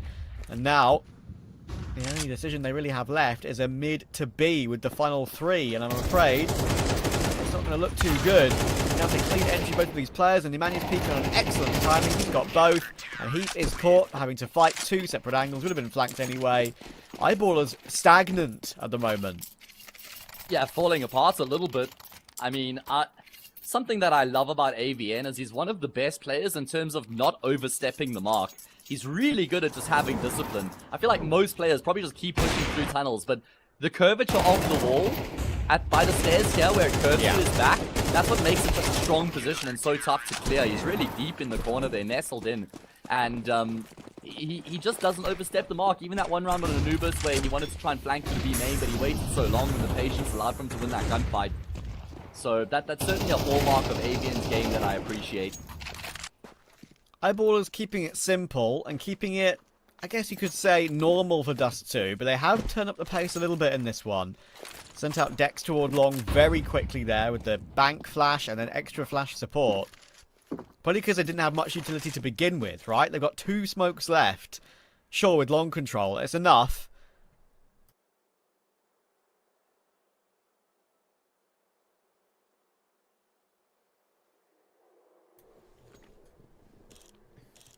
Oh.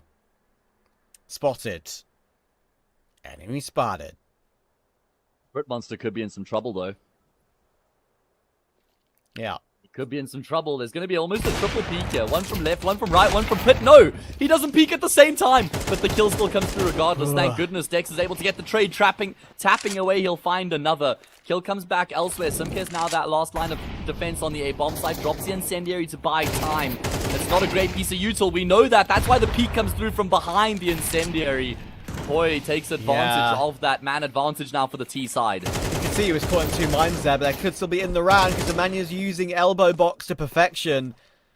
And Dex now has to peek to help out. You would think short and CT, information spotted, taking so much damage, but Avian still found the kill. Poi will be beating himself up about that one. It puts Dex into a clutch, and time is an issue as well. 10 seconds. Avian still jiggling on short to try and give himself all the problems in the world. Avian has managed to push up with the Mania. And that is a really impressive recovery from Z10 again. Especially considering that incendiary situation, right? Simki definitely looked like in 2 mines. He was like, okay, do they expect me here? Do I just creep onto the site, play behind box, and try and catch them off guard? Or do I throw my incendiary and make sure that I use the util that I've actually invested into the round? But definitely with how bad the incendiary is, I would have preferred the former choice, creeping up and staying silent. In the end, he's bailed out by Nemanja and AVN. And yeah, we mentioned Nemanja can often be a star player. Not so much anymore, but he started both maps incredibly good. And Dust 2, 12-0. That is incredible. 12-0 in 6 rounds. Bro's averaging 2 frags a round, and it's not like he's just finishing off players who are low. He's nearly got the 200 ADR to match that. He is just tearing eyeballers apart right now. I mean, even the way that he scales up the boxes and then creeps forward on the ledge there so as to not expose himself and also come through from an angle that the bomb planter's never going to expect was really smart. Yeah. Underrated and intelligence. Also finding a kill. Yeah, true. I feel like that's one of the biggest hallmarks of Nemanja's game, is his game sense. And also, I was going to say, the fact that AVN gets that kill in the 2v2 on the player who was trying to get onto the site was massive. And JW's gone down. Eyeballers paused before this round, probably to discuss whether or not they wanted to invest. They decide to go all in. Again, it means they're light on util. And they're in big trouble if they lose this round here. Yeah, they've matched that 6 that I mentioned in their last 3 Dust 2s. It could be just a bit of a flow state Zero Tenacity we've seen today on this one. Looks like it. Especially for Nemanja. I love the decision making, the intelligence, of pushing up on short through that particular angle, knowing that Dex kind of had no choice. This is a really nice position for Simki as well. You can often just get spammed here. If he plays inside the smoke on the right timing or directly behind it, he could get a multi-kill. Oh my word. It's more than a multi, it's a triple. That is a fantastic shutdown from Simki. Like you say, the positioning was perfect from him. He doesn't get sprayed down there because eyeballers probably don't want to give up the fact that they're going to burst through that smoke as well. And it's only Dell. 1 versus 4 here for him. Go back in towards middle, but he comes off second best against AVN. That's an AK available now here for Mr. AVN. 3 AKs and the AWP. 7-0. Flawless run here from Zero Tenacity on their CT side so far. And I think that eyeballers, yeah, they're going to have to save now. That was JW hitting the deck early on, and this is Simk just reaping the raw reward of his strong position.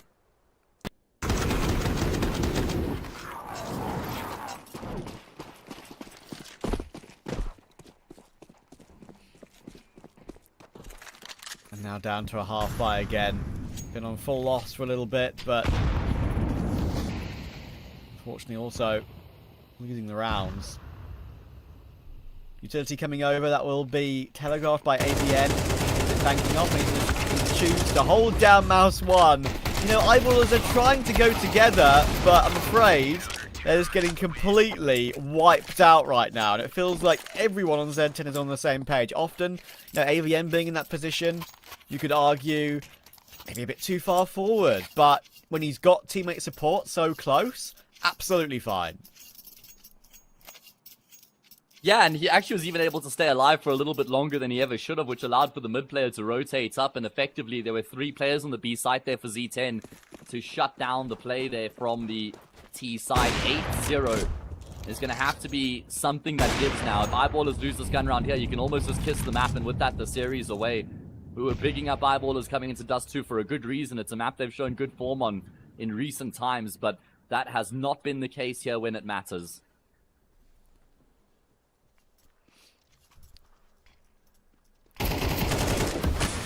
Oh, okay, that's something to work with. Brute was holding the deep angle toward top mid and actually got swung. Of course, Heap was not to know where he was aiming, but went for a check and realised he was holding up, not down. So Z10 are forced to go looking now, a pick down. That's what AVN's doing. Could catch the tunnels player and should. Della's looking the wrong way. And, well, he does, but a kill will still come through for Chofo on the other side of the map. So, 3v3, they have got the ability to plant now, and I think they can plant for long too, which is the main thing. But there is still a smoke and a kit, of course, available. So, if more kills come through like that, it could still be a problem. Poi's going to have to now fight with his teammate Dex. So, not just going to play after plant, play long. They know that that could be a way they lose this one. Can't afford for another player to go down here. Simke creeping his way forward, avoids the flash, and he'll not even have to finish off the job because AVN's doubled down. Look at how easy they make the retake look. They're not even going crazy. They're not even celebrating. It's just business as usual here in the office for Zero Tenacity. Oh, man. That feels like it's one of the first rounds eyeballers have had the opening pick as well, Trav. Yeah, true. That's very true. And they even didn't even necessarily make a bad decision to go together up short after that, right? They tried to keep it simple. Yeah. But again, I think we're still lagging a bit behind individually for eyeballers here. Like, I mentioned it in map 1. They kind of recovered a little bit toward the end, of course, but their deficit was just too much. This map here, we know how important it is for individual ability, and I'm afraid at the moment, it's quite evident that Zero Tenacity are plainly better than them in the aiming department here. Nemanja is still yet to die. That is insane. 14 kills. He's on course for an EMP here, Trav. One more frag. He's got the EMP, and that means no more radar for the rest of this map for eyeballers. They have to play without a radar. People managed to take down AVN. And now they've got an opportunity finally. Nemanja, if you can't win the round, just save. I want an invincible map from you here. We're going to get 1 for 1, and he kind of needed 2. Nemanja is going to go for it, of course he will, because he is a gamer. Oh, he continues to deliver. He is immortal, Nemanja. 16-0. Sure, Heaper's And there's a taking big B, problem. but the bomb is on a very, very long rotation. And look, there's a lower tunnel cut out. Yes, that's the problem because Brutmonster heard the player falling back from long, so he should piece two together and know that that has to be the bomb carrier.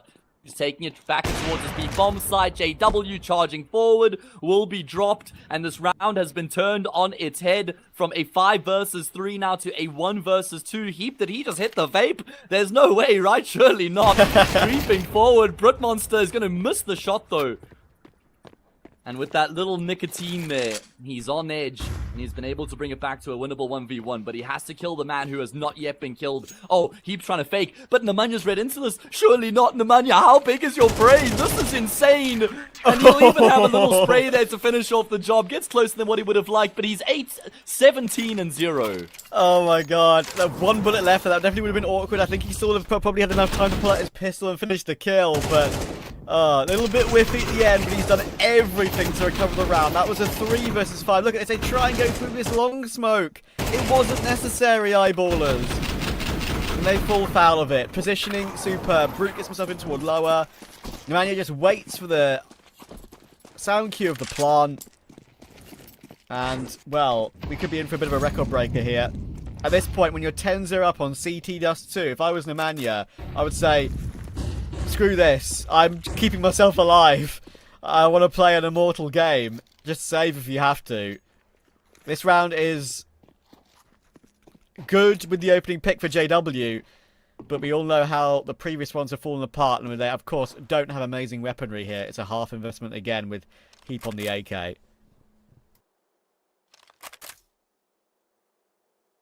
Oh, man, it's just like, sure, they've got an opening kill, but Zero Tenacity have just been able to win so many of these situations out that they probably shouldn't have, that I just can't have any faith now. It's going to be a simple cross here in towards this a bomb site. Nate out the smoke will expose 2.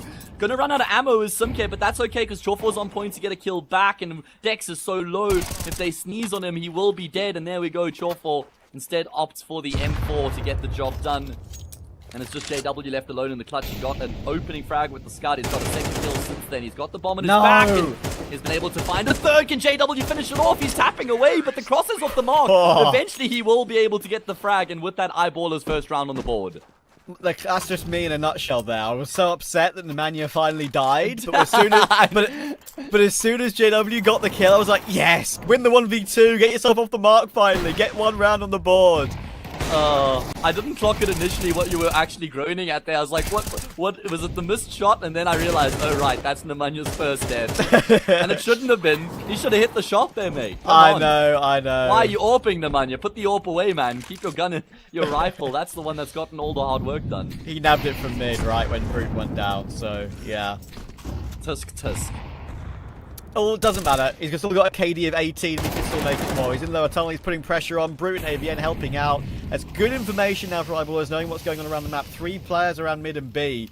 But I don't think they're going to be able to do much with it as quickly as they will have wanted. And yeah, like as I said, as soon as Nemanja died, I was rooting for JW. The classic British perennial root for the underdog.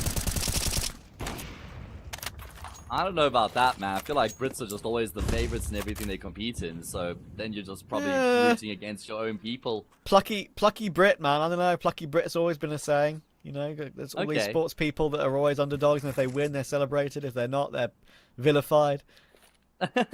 Nah, fair enough. I love an underdog story myself as well. Either way, Eyeballers, well, they're not only underdogs, they just don't have the dog in them, Trav. There is no dog. The dog is dead.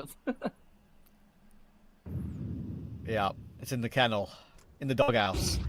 Yeah, exactly. And the owner has abandoned it. Either way, they are going to set themselves up for a big push into the B bomb site. There are 2 players home right now for the CT side. AVN is still kind of just bobbing and weaving. He will drop a flash. He's got Nemanja in tow to support, but AVN's gone down and Nemanja's followed suit. So it's an even numbers game now as Eyeballers get side control.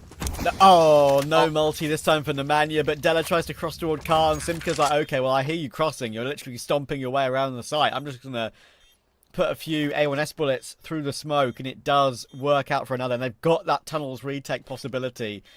JW, he has a re-smoke. That actually could be pretty big. Jeff will now pace up a little bit. There is a bit of utility available, of course, as well. They're going to try and get themselves into the site. BW close range. Brute will try and die for his team. And he does, but now it's all down to Choffo. Oh, Dex, you had to trade it, my friend. Yeah. Choffo is going to get the defuse, all in good time. And Z10 have an 11-round CT half. I mean, the sprays have just been off the mark today, Trav, for eyeballers. It's the sprays in particular that have just looked messy. Control hasn't been there the way that they've needed it to be. And that's going to be Z10 with a incredibly dominant first half. 11-1, the Manya with the masterclass there. 19 kills and just 2 deaths. Why do you have to die, man? I'm upset. I'm angry. Why is he gone? I want a record-breaking... I want eyeballers to win the map now, just to punish him. I know, right? We gotta, it's, I almost want, when I see that sort of thing happen, like either a ridiculous, record-breaking kill tally or like 0 death, I kind of just want it to stay, you know? It's like, I'm not gonna cheer for someone going 0-17, but I'm gonna cheer for someone going 19-0, you know? I want to see them stay immortal. Yeah, you know, you're a hater. I'm a hate maxer. No, I'm Stop joking. hate maxing. I'm kidding, guys. I jest. A little. Listen, either way, I will definitely hate max when I watch certain teams, that's for sure. So, who's your favorite hate maxing team to watch? Everyone's favorite team to hate max. What do you think?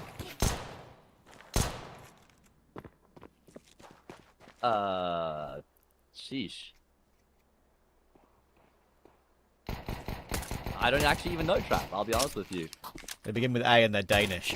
Nice hold toward long. Ah, right. There we go. That makes more sense. For Dex and Poi. And they're going to try and get something back in this one. Many will go down. Clean USP shots. It's always funny, isn't it? You're 11-1 behind. You're struggling to hit shots throughout the whole game. And of course, in a round that's actually quite hard to hit clean taps, when they're playing at that range, pushing in towards short, moving very quickly, you hit all your USP headshots and it looks incredibly clean. It's always the way when it feels like it's too late. Maybe, just maybe, there is a world in which they can... I don't know, man. I'm just trying to sell a dream here to everybody watching. But you're right. I guess it also has something to do with the fact that you've almost just resigned to the fact that you're going to lose the map. So there's a lot less pressure on your shoulders at that point. Yeah. And with that release of the pressure, you can just actually be a little bit more relaxed about things. And sometimes that's all it takes, right? There's a lesson in there for sure. The relaxation factor is definitely real. I agree. I don't necessarily think eyeballers will have been feeling that much pressure in this game. You know, it's a tournament which, unfortunately, has to be said, is now unranked. So they're playing for like the cash prize only, no VRS ranking points. So yeah, I think I don't think there'll be a huge amount of pressure, but there'll definitely be that air of relaxation when you're playing an official match and you're so far behind, thinking, oh, okay, this is probably ending soon, and then you start hitting your shots because you're a bit calm. So the air of resignation can sometimes provide some recovery kills, that's for sure. Yeah, some relief. And that's why I say there's a lesson in there, that if you can kind of try and not get overwhelmed by something when it's not going your way, like this round right now, it's still fine because of the flank coming through from short here. You'll be able to just mop this one up. Okay, maybe not, perhaps. Careful, That's lads. a bomb plant. They've There's got a an gun. M4 now in play. They have got a gun. Wait! They've got a Glock. That might be the only gun. Heap is low. One bullet will be enough to get the job done. I lie. It isn't. Heap still has a hit point, but he'll still end up dying anyway. They've lost to Glocks. Oh, God. Oh. What's just happened after that USP round, Trav? Where have they gone? Oh. I mentioned it couldn't get much worse. It's got worse. You also lied, just like me, for real. You both lied. 1 HP after the first Glock bullet. The second finishes him off. Choffo, when he went down, I thought that was enough. But the jump up toward elbow was just not expected. For him to be next to him anyway. And that is one that you're going to grimace and want to erase from your memory ASAP, yeah. But I'm afraid it might be quite hard to. Nightmares. No, that's incinerated into the memory banks right now. What I will say is what an awful combination there from the players left alive for eyeballers. Just taking fights individually, not just slowing things down, pausing, getting patient, just discussing how you're actually going to combine to recover the round and get side control again. I mean, I don't know who it was who kind of pushed up short through the smoke there. He tried to make a hero play to finish off the job. He dies to a Glock 2v2 after that. And, it's so messy for Eyeballers. And now 5v3, map and series point for Zero Tenacity. This has been a speed run on Dust 2. I'm afraid it'll be probably the most painful way it could end. It's not just the fact that you lose that round, it's the fact that you, of course, got nothing in the following as well. It's, death by paper cuts, whatever they call it. I don't know. There is a saying. Slow, painful one. Paper cuts is a good one, yeah. Yeah. But that felt even slower. That felt death by, like, bamboo. You know, they used to, like, tie people down to bamboo seeds and then allow the bamboo to grow through them. Oh, God, I remember. Torture method that would take weeks and weeks, so that felt like that. I think I know nice what that shot. feels like. Yeah, we got some nice digs being hit, though. Unfortunately, there's still AVN and Brute to deal with. Playing on site, still have not finished him off. The Eagle is doing great work here, just jiggling away, doing damage, but now it's all down to Heap. He's found an AK. Can he do it again? Can he touch like he did on Anubis? There's the first. Can he prolong Dust 2? It's Brute with the AWP, and he's trying to be a little extra silent about it, going back toward elbow. But Brute's put himself in a smart position. A position where you'd think he'd have an opportunity to at least get one shot off wherever Heap may come from. Oh, it's very awkward. The smoke's about to fade. Heap is ready. He knew there was only one option for where Brute could be, and he's singled it out. And he knew he had enough time to get the kill and defuse with 10 seconds as well. So, some life, but it's just preventing the inevitable. Well, that was a 3v5 there, Trav. That was a 3 That was sick, that yeah. Eyeballers have just recovered. Some really good deep shots, like you highlighted in the round. Heap with his, Ploy with these two here. The second shot was beautiful. And it's not like Heap had that clutch offered up to him for free either. He had to craft that one together to make it work. And like you say, it feels like that kind of delays the inevitable here. Of course, like Trav mentioned earlier, guys, we're going to have an interview at the end of this series, which seems like it's almost certainly going to be AVN that we get to have a discussion with. JW goes back to peek after he's been tagged. He himself tagged Rip Monster as well. Nemanja's burning alive. Blinded up as well. That will force him out into the open. Good kill back. Why did Nemanja have to cool off, dude? Why can't he be like 24-on-1 right now? That's bad. Brute Monster. Trav can't let it go, and that's fair enough, man. I'm right there with you. Yeah, I'm being deliberately obtuse right now. But I think this is where the game ends, I'm afraid. I'm afraid so. Poi and Dex, 2v4. I managed to pull back a 3v5, like you say, with even worse weapons. But the positioning here is too good. Bomb is down. Simkey lurking in the smoke in CT. And Brute's got the AWP back in his hands. It's all Dex and Eyeballers on a map that they do like quite a bit, it has to be said, and one that Zero Tenacity have not been good on lately, at least when you go by recent results. They've been blown out of the water, and deservedly so, I think. Eyeballers did not look on it when it came to their individual levels. Z10 were amazing, and Nemanja had an absolute masterclass of a first half. Yeah, he did have a very, very dominant display throughout Dust 2. There were some other good rounds from his teammates as well, and I mean, Z10 just manhandle Eyeballers, and that means they get themselves into the 1-1 bracket of the Swiss stage here at the YaLLa Compass Winter 2025. Eyeballers condemned to the 0-2. That'll be a very difficult position for them to reconcile, considering the how stacked the Swiss stage is and how many strong teams there are for them to try and go up against. So best of luck to them as they try and keep themselves alive. Yeah, very calm, very composed, very comfortable. Didn't really need to break a sweat. Maybe a little bit when it was 10-8 on Anubis. That was when the Eyeballers tried to come back into the game and actually didn't look too badly. Look too bad when they're trying to get back into the game. But yeah, I think every single piece of a Zero Tenacity on Anubis, everyone fragged well really nicely across the board. On Dust 2, sure, it was a lot to do with Nemanja, but I think there were some really important key frags from other individuals that saved many rounds. And Eyeballers tried to, on many of those rounds, tried to go as a pack, tried to rush together, tried to play the trade game. But AVN, Nemanja, that just kept multi-fragging. Choffa was always seemed to be in the right position, was always good for one kill.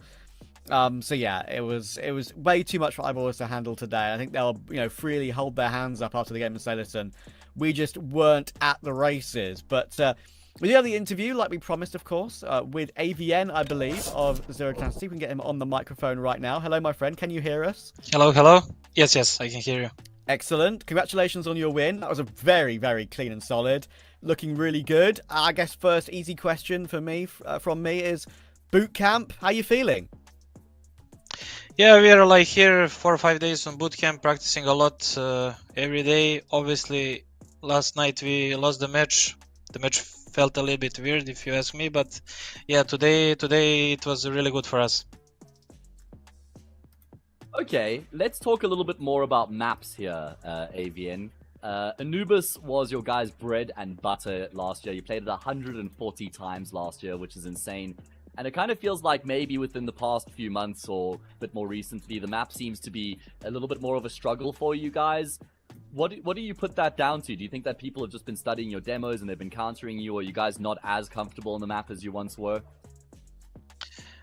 I think both in a way. I think a lot of teams put in a lot of work, obviously, to make their map better. And I think we were one of the first teams that actually put a lot of time and work into the map, and I think that's why we were actually winning a lot of games. Nowadays everybody kind of knows everything, every little play, and 100% like a little bit of anti-strat, especially on Nemanja. Obviously, sometimes it's not easy to play mid, so we are struggling a bit if Nemanja is not performing on mid. Yeah, and of course, talking about everyone stepping up, I think overall today, across the board, everything looked like it was all set in stone, all looked super solid. Of course, you've been together now as the core four for like 3.5 years. Is it like, are there still things you discover about each other at this point, after knowing each other so well? Like, are you learning new things about an individual performance or anything like that? Because I feel like you must know each other like the back of your hand. Yeah, 100%. Like we are every day trying to talk to each other, to some place that we do, or some situation, so we can think kind of the same, so we can have the same flow. And yeah, like we are evolving and getting better every day. I want to talk about the goals and the aspirations for the team this year, because there was kind of like some speculation towards the end of last year about whether your guys' contracts were going to be renewed. I remember you were trolling on Twitter about whether you were going to re-sign for the org or they were going to make changes, and then the press release was about how they're sticking with the same team. And I guess you guys haven't had the exact start to the year that you would have wanted. So how do you guys look at 2025 based off how much progress you made last year? What are the goals coming into this new year for your team? Well, obviously, when you get to a certain point, it's gonna be a bit harder when you actually play against the best teams, right? But yes. Even so, like we had like a slow start, but some close matches against, for example, Astralis and Heroic, I think could go in our way. Some little small mistakes, I think, cost us the game. And I mean, the goal is same. The goal is trying to get to some like tier 1 tournament, LAN tournament to play, to qualify for a major, and we're gonna do everything that takes to together. Yeah, well, I think as you're on boot camp, right? I think that's definitely the right step to make, and I definitely saw improvement today. Sure, maybe it was a below par performance from eyeballers, but I definitely saw some good work from you all. So best of luck with that. Thanks so much for talking to us, and we'll see you soon, my friend. Cheers, Thank you, guys. Yeah, bye. Good stuff. And look at the man on screen right now. Once again, Matt, it was definitely more so on Dust 2, but it was overall just another one of those Nemanja performances that you kind of expected from last year, right? Star player, IGL, space taker, space creator, clutcher, basically just the Johnny Sins of Counter-Strike. That is not where I expected you to go with that, but you know what? I respect it highly. I respect it highly. And yeah, that obviously puts them into that 1-on-1 bracket now. They've got an opportunity to still push deep into this tournament. Again, unfortunate. Mentioned it, of course, it's still no VRS points from this event, so it's going to be hard for them to push back up again. If you look at their ranking in the current VRS compared to HLTV, there's quite a big difference. Sadly, which I guess is a big problem when you're a team like Zero Tenacity who need to force your way back up again. I think they're like 77th in the current EU or the current global VRS, and obviously in HLTV ranking they're like 40th or something. So, it's a shame that their system is how it is for them. But that is same situation for everyone, right? Like it's not like they're out in the cold or anything. It's everyone's in the same difficult position where VRS points mean everything, and one good run in a CCT, like we've seen with 500 and Partisan, for example. That's one of the things I actually forgot to mention to AVN, like what you thought about Partisan doing well and everything, like as a domestic rival. Maybe that can be saved for another day. But yeah, like one good run in a ranked event can completely change their fortunes. So we'll have to see how it goes. But unfortunately, I do believe we've got a bit of an extended break coming in here before our second BO3. That was a very quick game. So we've got Copenhagen Wolves versus Bad News Eagles. Matt's a busy boy today, unfortunately, and can't join me for the second one. He's got a couple of other BO3s around the scene. Some scheduling can be a bit wild in the tier 2, tier 3 space with so many games going on. So I'll have Ted joining me for that second BO3 to catch up with Bad News Eagles. But for now, we'll see you after that break for that second BO3.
She said she loves you, but she can't love me. But I love you.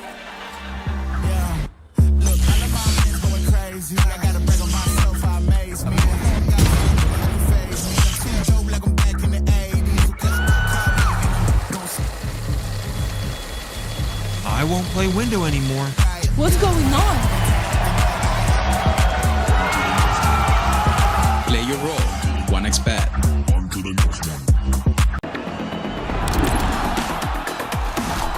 YaLLa Compass 2025 season. If anyone peeks through, they're both dead. They're both dead in the smoke. Bomb drops, popped up behind it at the edge of.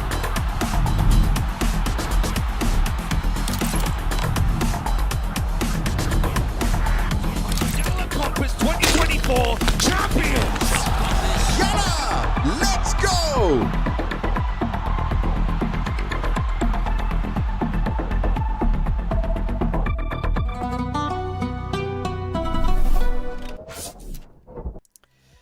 Welcome back to YaLLa Compass Winter 2025. My South African friend has magically transformed into a Bulgarian friend, and we are ready for the second best of 3 of the day. And once again, it's me and Ted taking you through a Bad News Eagles matchup. We've lucked out getting a couple of these games on our side. They've always been very entertaining in the past, and seemingly they are in the present as well. This time today, Ted, they go up against Copenhagen Wolves.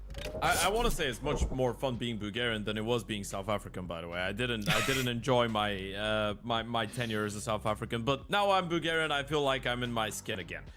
So I am ready to get into this one. It's going to be a really exciting game, Travis, and I am actually quite delighted that I'm joining you for this one because, again, we're having a bit of a joking conversation. It's myself and yourself again that gets to cast that B&E team, and I guess get excited, follow the news, follow the development of the lineup, and today we get to cast it against a really exciting team of the Copenhagen Wolves that I personally haven't actually had the opportunity to cast yet. I've watched some of their games, and I can say that seeing Jaquinho being back to action, seeing Tapeware rocking as an in-game leader, and doing a good job, Shane getting a little bit more exposure, I guess, as well.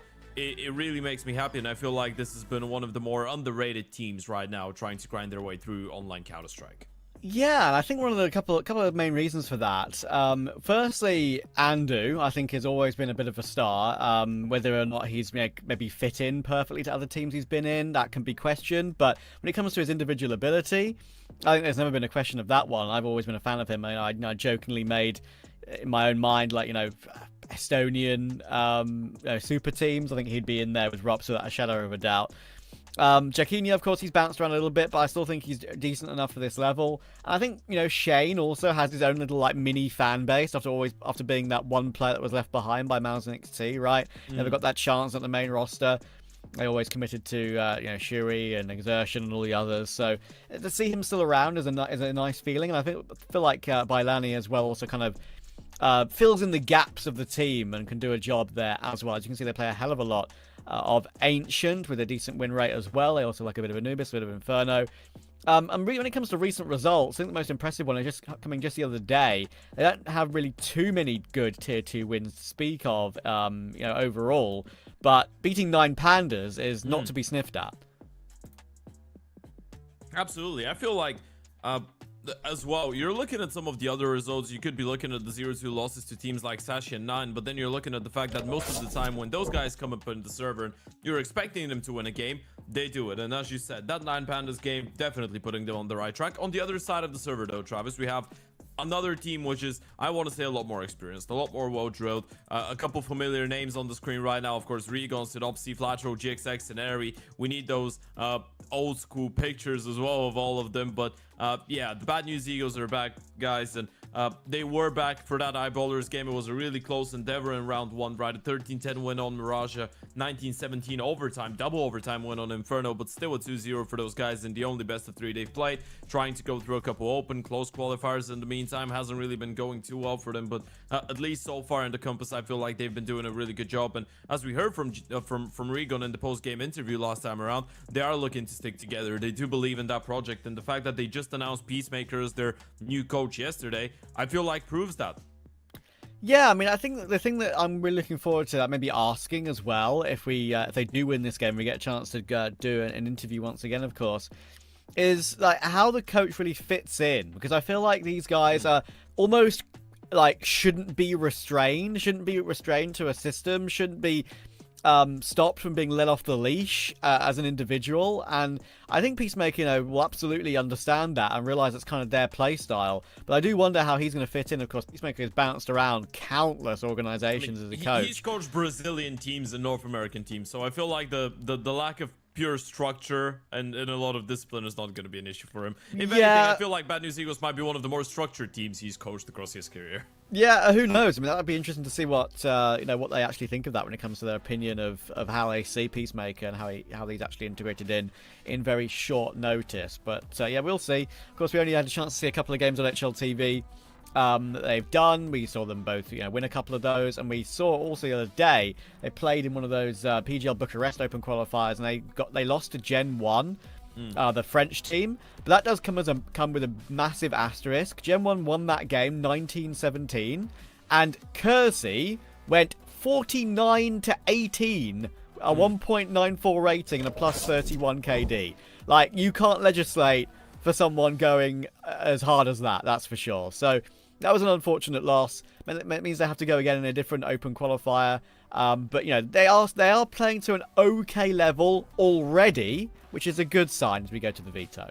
Yeah, I feel like they have been, and going into the veto, as you point out, I don't think there's going to be a lot of surprises in here, but it's still going to be interesting to see what Copenhagen Wolves want to go for. So the thing is, both teams we haven't seen on train, and we're probably not going to see on train here as well. The Bad News Eagles get the comfort of actually removing one of the better maps for the Copenhagen Wolves, right? You can either remove an Ancient or an Anubis if you really want to. Obviously, we did see a nuke ban last time around, and you are risking leaving that open as well. So there is a lot of ways that this could actually go really interesting here for B&E. They will go for the standard nuke removal. The train ban comes in from Copenhagen Wolves as expected. And now going into the picks, if you're Bad News Eagles, you have a couple picks. You're probably going to go for a Mirage or an Inferno. They do go for the Mirage. It's a map that the Copenhagen Wolves, again, as we said, do enjoy a little bit, but most of the time it's either a decider or the other team picks it into them. They're not the ones to go for it straight up, so it makes a lot of sense. The Ancient comes in for the Copenhagen Wolves, and then if we go to a third and final one, is going to be an Anubis. But I feel like when you're looking at the first two maps with Mirage and Ancient being thrown in, you can just I guess bottom line say that both teams are going to be equally happy with a veto like this one, because they just in general play very similar maps with a couple of differences maybe on others, but especially when it comes down to Mirage and Ancient, I think it's a pretty common ground here. Yeah, I mean, it actually is an interesting conversation, right? I mean, Ancient 28 times for Copenhagen Wolves last 3 months, which is impressive considering that was over the Christmas period, right? 13 Anubises as well. Like, you could say, oh, Copenhagen Wolves have so many more reps, like maybe they're actually going to get the job done here. They've got so much more experience playing on the map to a decent level. But you can't really legislate that sort of argument right now when B&E have got all that experience playing together. And like, even though they've only just recently come back together again, they have all the synergy and memory of those maps, and you can't say, oh, they haven't played it in 3 months, whatever. Maybe a little bit, they could be a little bit rusty. Maybe we see few mistakes, but B&E games have always tended to have a couple of mistakes dotted around the place, but mostly explosive entertainment and fragging in general. So I do question whether Copenhagen Wolves individually can keep up with that today. I think I'll be looking toward Andu a lot for that. And obviously just keeping a close eye on how all the individuals stack up against each other. So I think it's actually a really interesting matchup. Like you, Ted, I've not had a chance to cover Copenhagen Wolves yet. A team that I've seen the individuals perform to a pretty decent level, actually. Seen that they grinded through a couple of, I think, ESA Advanced playoffs a couple of times last year. Actually had some decent wins there, tried to push themselves up to that next level. Now, of course, they're competing in Challenger League this season, which is where they got their great win over 9 Pandas. So, currently in Challenger League, to sort of giving you an idea about where they are in, like, their group. They're like second from last, only ahead of GG How, but you have to dig a little bit deeper on that one and realize they're just one win behind the top of the league. It's Sinners, Paravision on 9 points, 9 Pandas, Monty on 6 points, with Copenhagen Wolves also on 6 points. And that's a very tough group in Tier 2. Sinners, Paravision, 9 Pandas, Monty. Like, goodness gracious me, right? So they're doing okay right now, and I think they should be feeling relatively confident against B&E. But we all know about Bad News Eagles, Ted. They are always come into a map with confidence. What you're expecting out of Copenhagen Wolves is probably as you started talking about the firepower, you're expecting to see big things coming out of Andu. You're expecting to see a good level of play coming out of Chiquinho with the AVP. Of course, he took a little bit of a break, deciding to step down from Medisport for mental reasons, right? And now, or of course, because he wanted to take a little bit of time off. He wanted to feel like he loves the game still and perform. So the fact that you see someone like Chiquinho back in the server right now means that he's got it all figured out, right? Means that he's reinvented himself, means that he is ready to get back and stay competitive. And this is a really important point to be making as well, right? Chiquinho was the in-game leader in the Opera at one point for Medisport, and he was the one that decided to step down. He wasn't benched. He didn't get benched. He didn't get removed. He was still playing well. He was still doing a good job on that team. So I feel like when we're talking about pure firepower, there's a couple names that need to be stepping it up on the side of the Copenhagen Wolves if they were to deal with a team like the Bad News Eagles. And you already hit the nail on the head. You're looking at a lot of the games, a lot of the demos out of their matchups. And Andu has been set up to be the star a lot more. He's taken a lot of space. Of course, Tapeware throwing himself out there a lot of the time to just open up space, but not really playing like too big of a star, even though he is embracing that, I guess, new gen. Let's make the in-game leader get involved in a lot of the plays and give him a lot of freedom and set him up to get kills on both the CT and the T side. But you're still looking at guys like Andu, like Chiquinho, maybe even Tapeware could have that occasional good game. Shane as well, getting a lot of freedom, especially on that T side. CT side-wise, he's a bit of an anchor. Doesn't really move around too much, but can still have that occasional good game. But yeah, it will be interesting to see firepower-wise how they fare against the Bad News Eagles. As you pointed out, B&E is that type of a team that could, on a good day, out-aim some of the best. Yeah. Or at least they couldn't see us go. We don't know what the situation is right now, but I think I am willing to make that hot take and say that they can still shoot pretty hard. Yeah, fair enough. And you make a good point about Chiquinho as well. I mean, Medisport made a number of questionable decisions last year. Of course, ZTR and SUSP going on to do great things with their respective new teams. So, yeah, Chiquinho is one of those players that made the decision for himself, right? Which always made things look a bit rough, I'm afraid, to add to the problems for Medisport. But already the round is rough for Chiquinho. He's fallen early in this one. Nice opening pick from GXX. We are going for a fast B pop after that little bit of mid presence.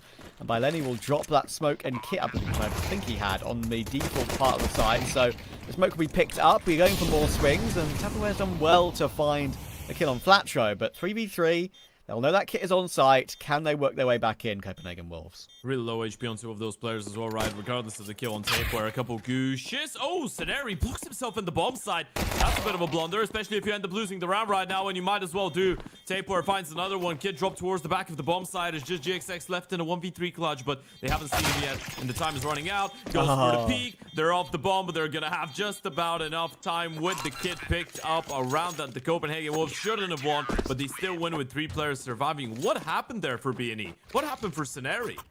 Yeah, that was strange. I feel like all of them decided to peak on a timing which they thought could have been advantageous, and every single one of them wasn't advantageous, as it turned out. I mean, you can see here Ceneri looking to try and hop away, right, to a bit different angle, and it just didn't work for him. And unfortunately, GXX, well, he might have had a good timing and perhaps to take down a Tapeware, and of course would have dropped the kit as well. Shane was on the scene, on the van, at exactly the right time to prevent that from being a risk. So a bit of teamwork there to figure that one out. Slightly fortunate perhaps on the timings, but B&E just in the end didn't play the afterplant correctly. Ooh. Shot. Okay, time for redemption scenario. That's a lovely opening in towards that A-bomb side, and now you've been able to find another one on the Deagle of Regon, and we know that this one could sing. You know what they say, nothing's over until the big fat lady sings. Well, when you have Regon on the Deagle, then she sings a whole lot. Never shuts up. By default, the double CT set up one player on the bin is a little bit awkward, and Flatcher actually has done really well to take YaLLa there. I mean, that felt like it shouldn't have come through when he's falling off the bin, but he gets the kill, and it all falls apart for Copenhagen Wolves from that. B&E will win their force by with just brute forcing it, as we know they can do, especially on a map like Mirage. Clean with the entries, and clean with the finish as well. That will force the force by war for both these two now. Yeah. Also, we were throwing in the Peacemaker name as well into the conversation. The fact that he is back, of course, a legendary coach for the Brazilian scene and the international scene in general, right? I guess the ending, I don't want to call that end because now he's back, but the last tenure that he had as a coach on Team 1 in 2023 was a really short one and pretty unsuccessful as well. It was one of those really weird moves where you were kind of wondering what a person with his experience and level is doing on a team like Team 1, but before that, leading Imperial, leading The Last Dance, of course. Even before that, earlier in his career, Complexity, Heroic, NRG, Liquid, Tempo, Storm. And this is just to name a few. Nearly a major champion as a coach. For a lot of people that might not remember what happened in Cologne 2016, that Liquid team with Simple, with JDM, with Nitro, Hiko, and Elite Peacemaker was the one behind them. Oh my god. Okay, just about gets away with it. Was worried there for a split second. Yeah, I'm just having a history lesson here, guys. Please. Yeah. It's a good history lesson as well. I mean, I've made the joke a couple of times recently, knowing that Ultimate has started to underperform. Liquid, Simple, welcome back 2016. We're absolutely going to make that happen. We're probably not, guys. It's not happening. You know what? It's probably not going to happen, but I'm gonna make a hot take here and now. I will say that I think Liquid would benefit massively out of that potential swap. Yeah, just it brings an X factor that Ultimate only had in his honeymoon phase. That's why I said it. Even though it's a crazy opinion, it would be cool. I don't think it'll happen. Who knows? Anyway, you know what would be the banging move now? No one sees it coming. They remove JKS, Simple goes in, and they play with Ultimate on the same team. Simple is just a rifle. Or no, Ultimate becomes a rifle. Simple ops. Who knows, man? It's a weird one. There's so many options right now. It feels like for Liquid to really improve the team. Those are not realistic options. I'm just no. I know we're joshing. Rage bait people. Yeah, I'm just trying to rage bait people right now. But BNE are not rage baiting anybody. I mean, they did a little bit with a pistol round that they lost, but have been able to get onto a really good streak since. But yeah, the reason I guess we're talking about Peacemaker, there is a bit of a discrepancy when it comes down to the coaches as well. If you're comparing the two on the side of the Copenhagen Wolves, you have a newer addition as well in the coaching slot. That's Kosti, I believe, is supposed to be the way that you pronounce it. It's KO5TE. So yeah, okay. Jazzy, don't hate me. Ex-coach of Flames Ascent, Atlantic as well, Dream, all of those Danish teams. So the majority of the time, of course, he is Danish, in case you haven't figured. He has worked with Danish lineups. So for him, I think this is a first international tenure. Fair play. Yeah, it'll be interesting to see how it works out. Flatro in a tank top. They're in danger. True. And he's got the chain on as well. Flatro in a tank top on Mirage. Now you know. Especially if he's got cigarettes. Now you know you're under pressure, that's for sure. Anyway, let's see how he looks, because usually his individual impact on Mirage is stunning. Guess what? He's 9-1 to start. Don't get me wrong. Synopsy must have timed out. Absolutely, Synopsy's timed out there or crashed, because there's no way he just sits in a molly and tags from 100 to 0. So that is unfortunate. We saw that from the third-person POV as well. Somewhat amusing, but not for Synopsy. No, man. Yeah, of course we know he's timed out. It is an unfortunate way to lose a man, but you can still potentially find a way back into the round. 4 people coming out of Connector right now for the side of BNE. It's not going to be an easy bomb side to take, but they do know that Jaquinho's towards the back of Triple. Unfortunately, spam through the smoke is going to net him another kill, and now it feels a little bit claustrophobic. It feels like you're a little bit trapped there on the BNE side of things. Got to regroup and look for an opening elsewhere, and by the looks of things, short will be the desired destination. Yeah, this connection just threw them into disarray, didn't it? You can hear some of the messages being typed in chat right now. Of course, we are not privy to what they say, but you can imagine it's like, oh, yeah, it's not to be timed out there. Andu will deal with Sceneri, and considering they've got the AWP on GXX this round, and he's got no money in the bank, I would say, with 20 seconds to go, just keep this into the next round. This round was a wash to begin with, losing Synopsy in the way you did. So, keep what you've got, see if Copenhagen Wolves go hunting, and actually that's a really nice tap from Takeware. That means that Rigon's going to have to try and pick up that AWP at some point. They don't know he's in the corner, so I think he's got a freebie here. Andu really actually checks it, and you know what? Rigon actually swings into him, and Andu sees it. So no one dies after time. That is the one silver lining. I think Synopsy is back in now after the round's played out for that long. Yes, he is. But we are going for a quick pause to figure out what's going on here for B&E, because that was a mess through not entirely their doing. Yeah, it's a little bit unfortunate, right? Apparently they had something in mind. A 5-man mid default is not something that you see too often, so it must have been a clear idea on how you wanted to play out the round, and then your in-game leader just burns. It's the most unfortunate of ways to time out as well, right? You're just timing out while burning. Round reset is not a possibility. Everyone else just kind of had to try and play it out. Didn't work out though, and the Copenhagen Wolves are going to be fairly ecstatic with picking up a round like this when you keep all 5 alive. Regon, of course, towards the end had no choice, had to swing right into the CTs, wanted to make sure he didn't go down after time. GXX is an interesting name to have a conversation about right now as we're in a technical timeout. In that last game interview or post-last game interview with Regon, he did tell us that he's been so far really pleasantly surprised by the individual level that both GXX and Scenario have been bringing to the server, right? And it kind of, I think to me at least, it comes in as a bit of a relief as well, because for a lot of people, obviously, we saw Scenario on that Drillers project, and we know that he was around and about. He was still playing Counter-Strike. For GXX, we didn't have a lot of information, right? Bar that one project that himself and Scenario were part of, AIM Club, I think it was called, towards the latter stages of 2024, but they didn't even get a single HOTV game. GXX was in the shadow realm for the majority of people, right? He was grinding a lot of Faceit. He was playing a lot of Pugs, but he wasn't playing almost any officials. And sure, you might have been playing a season of Advanced, let's say, but still, it doesn't really count as much as getting that constant HLTV game exposure, right? So yeah, for Regon to come back from Big and be impressed by the individual level and the seriousness and I guess the growth as players that Scenario and GXX are bringing to the table is a really good sign for B&E.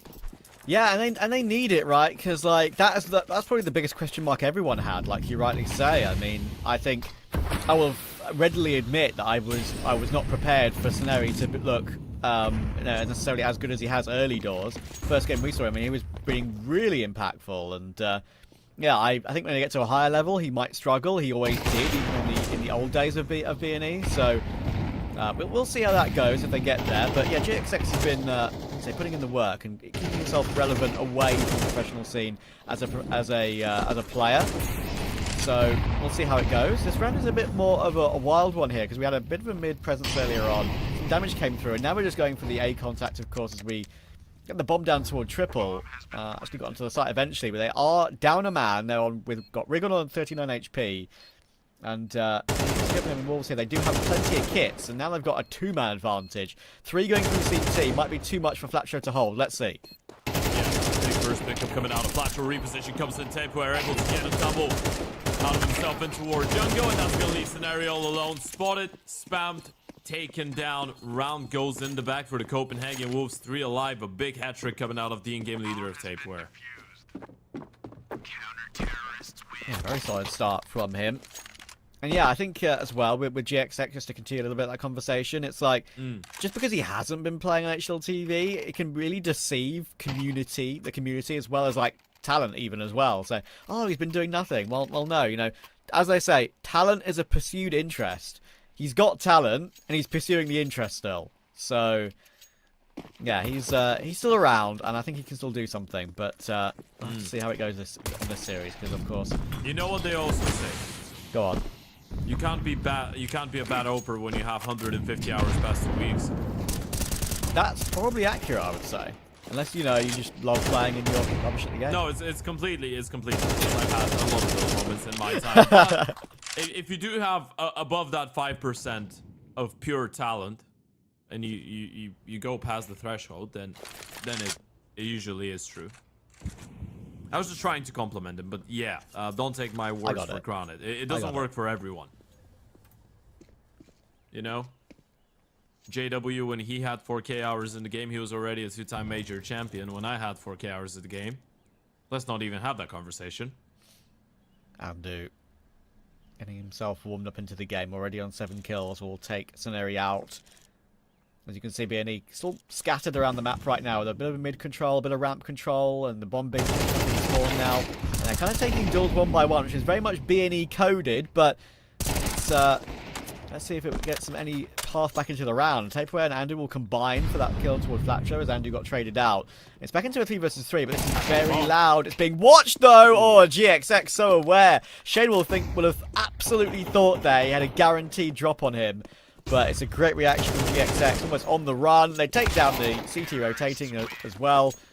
And BLNE will drop 2. That is a round that B&E have somehow, again, managed to figure out when it looked like it could be difficult. Yeah, and you see the smile on the face of Regon. There's no way that doesn't put a smile on your face as well, right? You can just see that they're enjoying their stay in the server right now. GXX getting an incredibly impactful kill in towards the T-ramp, and a lot of it is going to come down to just pure 1v1s when you're looking at B&E, right? They're going to be playing on high risk. They're not going to slow it down, call for someone to go back in towards T-spawn to help GXX. No, he's just going to run in towards A. If he gets the kill, they win the round. If he doesn't, they probably lose it. But you know what? Sometimes those things, and most of the time when you're B&E, those things do go in your favor. Yeah, it feels that way, doesn't it? Yeah. Yeah. It's kind of like fate loves the brave, is how we say it in the Balkans. Shane will be upset because, like, as I said, he'll absolutely have been... It's kind of like, oh, no, there was a saying in English. Sorry. What was it? Go on. Was it fortune favors the bold? Fortune favors the brave, it was, I think. The brave? Not the bold? Okay, yeah. Fortune favors the brave. But yeah, Shane was brave, and he didn't get any fortune that time. Because, like, he went for the palace push, he heard all the... he had all the information. GXX was stomping his way through that position and still got caught, so... Yeah, and what can you do sometimes? Sometimes you just get owned. And Tapeware could get owned here, but will he own Flatro? I think he might know that he's in the cubby. Good flash. Does he get away? Only just. Yeah, good flash, but you don't get the kill. And look at the damage from the engine towards top middle. Tapeware is still going to be able to leave and stay alive. Hold on. So this round for a little while longer, but Andu's down to 50 HP as well. Tapeware down to 15. It's a great start to the round for B&E. There's been a lot of those really stacked up mid defaults. It feels like one round they're gonna have 4 people going out of a bomb site and just one person being out middle, and then the next they're gonna have 4 or 5 people coming out of mid. They're just switching up between the two right now, B&E, but so far this one has not really been working out. Regon and Flatro already ejected from the round, and with the window boost coming up, it just feels like you're relying on someone to create an opening. That someone might be Synopsy. B&E boosting a player up in toward window, and they're in a disadvantage. I have seen this switch around many a time, and there's the first hello. Can he say another one? I'm not sure that he knows anything about Bailani, I'm afraid. Oh my goodness, it's very whiffy. Gets away with it. And Teneri now will hop his way into the site. Unfortunately, they're going into a crossfire here. Jakini will do well to find one, but then he will get the last. And, you know, there's been a lot of conversation around the scene right now. I won't say more than that, but it is nice to see Bjarni's camera angle. That is a very cool one. We see his PC in there as well. Lovely lights inside the machine. The RGBs, which I think, well, the RGB, they look more green to me. But still, his PC looks sick, and it's a cool setup. Yeah, let's move to the... Let's not go for the YouTube clickbait on the trendy waves. But Alright, that's all I'm saying, mate. Don't worry about it. Yeah. Sometimes, you know, I don't know if you've noticed that phenomenon, but when you're looking at someone actually filming their monitor while they play, the game always looks cooler than when you turn it on your own PC. I know, right? I mean, who knows? Maybe he's got like a 360 540 hertz monitor or something, right? Because extra vibrance. They're better colors. They're getting into popularity now, aren't they? In some professional tournaments. This round, B&E have kind of just waited. And they got the just reward against Andu, and unfortunately Shane is still here, and he's doing great work from Triple. We're disappointed they're not be able to take him down yet, because it's very wall-bangable, as we all know. Eventually that will come through, but good cross placement from Tapeware, and Jaquinho set up to watch the Synopsy pushing forward near that default smoke. And that is a couple of very solid holds from Copenhagen Wolves. Yeah, you know what? A couple of very solid holds coming out of Tapeware as well. The in-game leader has been positioned himself really nicely, able to get really impactful double, triple kills so far, and as we said, he's not usually one to put out star-like numbers, but he's putting himself in those positions where every now and then, if he's having a good game, if everything is going alright, he's going to be giving himself the chances to get those kills. We've seen, as you said, a couple more comfortable rounds for the CT side. That's going to help up establish that economy.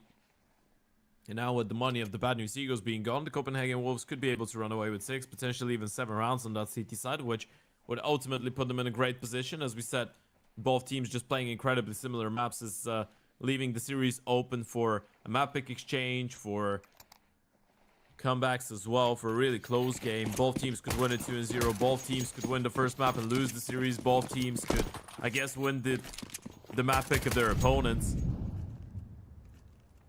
It's a really difficult one to predict. Yeah, you Until never really... they give Rig on a Digo. BNE will win this round. I'm calling it now. You never really know which kind of BNE are going to show up on the day as well. Like it's always been like, especially toward the latter stages of their run, you could always trust that they show up in RMRs, sure. That luck and expertise, I suppose, in that situation was always going to run out at some point. It doesn't go forever, so yeah, it's all about getting more consistency online, which I think is next step for them. Yeah, I'd say towards the latter stages of the Killed Eagles, you could trust them that they would lose the majority of the games. Things just didn't work for the Killed Eagles. In 2022, 2021, 2023, those were the golden days, especially 2022 for the BNE boys, and you can trust them to go and punch hard in the server. Of course, it is a different conversation to be had right now when we shouldn't be... The one thing that I guess is a bit of a trap for a lot of people loving that Bad News Eagles lineup, including I feel like a lot of people in the community, is the fact that the expectations are going to be too unrealistically high too early, right? Because we are still talking about a new team. Sure, they were playing together 1 year ago, and last time they were playing together, things were not working out, and they were losing to basically everyone that they were playing against. So they will need a little bit of time to get comfortable with each other again. They will need a little bit of time to build up the strat book, build up the map pool, decide on all of those things, because those are things that change, right? Especially with a new coach. So I feel like if you're the Bad News Eagles right now, you just want to give yourselves a couple weeks, maybe even a couple months to get accustomed to playing with one another again. Yeah, community expectation is always a really difficult thing to not just, I guess, deal with as a professional. Let's say where we'll burn out Synopsy again. Hopefully he hasn't timed out top mid again. Surely not in the same position with 2 in a row. That would be ridiculous if it is. Maybe it was followed up by a nade. We didn't see it this time on camera. If that's happened twice in a row, ridiculous. But yeah, community expectation, especially when it's in Bad News Eagles' name, is like, oh my god, they're back together. The boys are back together. They're going to make a major, boys. It's like, no, it's not as easy as that. It's not how it works. So imagine they still make the major, by the way. That would be hilarious. Hilariously impressive. I don't think it should be possible, but no. Yeah. I think BNE, I mean, obviously, I'm not going to confirm it just yet, but if they're going to feel very hard done by if 2 of their important gun rounds in the first half of this map have been pretty much cancelled 4v5s by the same situation happening twice. Synopsy getting caught, timed out in a molly top mid. Surely not. Yeah, it's a bit of a tough one, especially considering the fact that the rounds are being converted fairly cleanly coming out of the Copenhagen Wolves. They are making a bit of a change. Now you don't get a bomb plant as well. This could be Copenhagen Wolves targeting actually 8 rounds here on the CT side, especially if scenario does go down. Even with the loss bonus, you're not going to be able to put too many of those T's on AKs for the next one, and he's just being hunted right now, Scenario. In towards his own spawn, able to get the first one. Belaney with the refrag, and the Copenhagen Wolves keeping 4 alive. Money's going to be great for the final round here of the first half, and a great opportunity for them to get 5 in a row, make it 7 out of the last 8, and get 8 rounds on the CT side of Mirage. This is the map pick of the Bad News Eagles. Of course, the disconnect from Synopsy still we're waiting for to be resolved. And as you said, Trav, I sincerely hope that wasn't the case again, but I think it was the case again. And I think it was, mate. That's crazily unlucky, that's happened to him twice now in a single half of Counter-Strike. As if he's in the same position twice, and they've thrown the same molly, and he's timed out. That's like 1 in 1,000 games at sort of the tier 2, tier 3 level that you play out. Like, that will happen twice.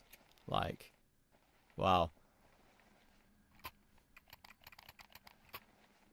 Yeah, the chance is almost as thin as Fi waking up in time for an Astralis game.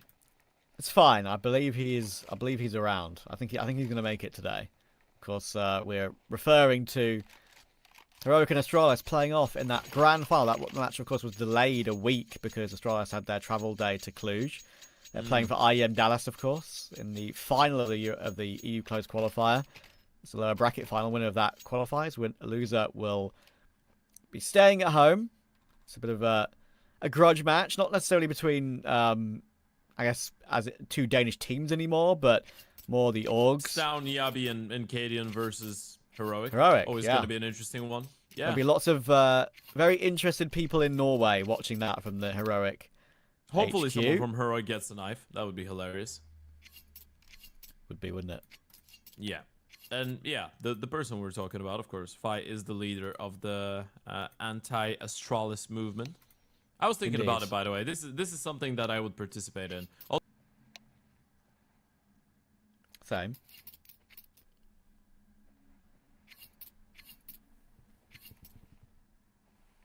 The Duke. Would you be happy to be like second in command? You know, you might get an upgrade one day if Fi decides, listen, they've done something amazing. I like this for once. I'm gonna move on. I'm gonna step down.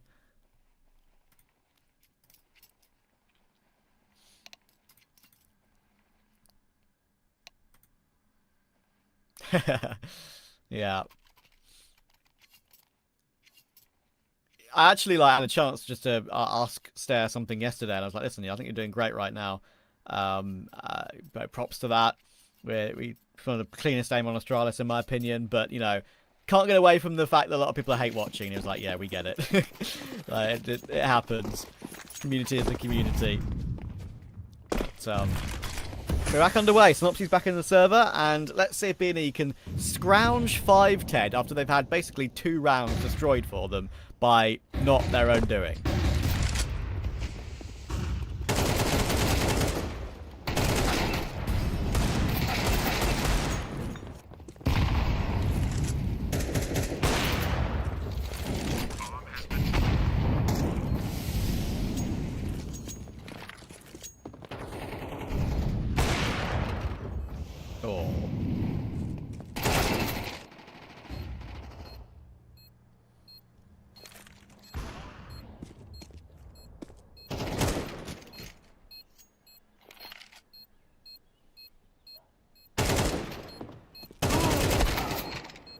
Oh.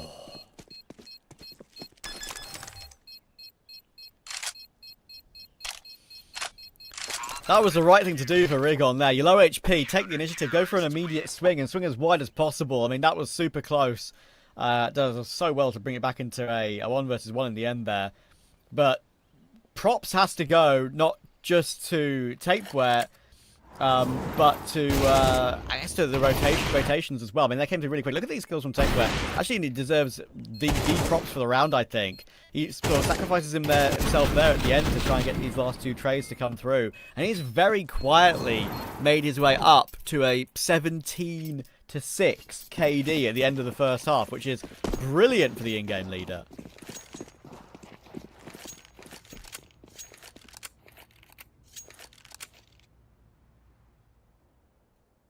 Yeah, I am back. I hope that it wasn't the case for the last round of the previous. No, I know. But I think we're good. Hopefully we're good. Yeah, nice to be back, boys. But as I was saying, if there was one IGL that you think would be a fragging one, it would probably be Synopsy rather than Tapeware, and that's a little bit more like it. A double out of Synopsy, a double out of GXX, 1 out of Latro.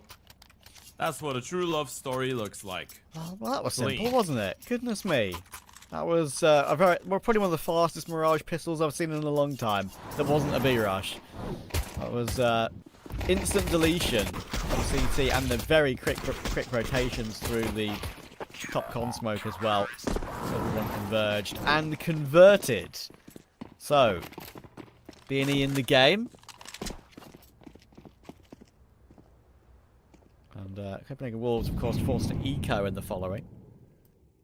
Yeah, it is really important for B&E to end up winning the map. And we were having that conversation, by the way, about the veto. I think I'm going to bring that point up once again. With Ancient being the second map, with B&E historically just being a nightmare of a team to play against on Ancient. And sure, you could look on HLTV and say, well, they haven't played it a single time. Well, they did play it a lot in open qualifiers. I can tell you that much for free. And I just witnessed them destroy, for example, the side of 500 a couple weeks ago on Ancient. So, yeah. Individually, Synopsy, Flatro, all of those guys still pretty warmed up when it comes down to Ancient, and being still a really capable team. What we're trying to say here is whoever picks up that Mirage is still going to be able to put themselves in a great position for potential 2-0, and B&E would rather that be them. I guess it's still a good result to get a bomb plan out of this eco, but the round will go in favor of the bad news Eagles. 1 kill on the plant, on a full eco. We'll take those. We'll take those.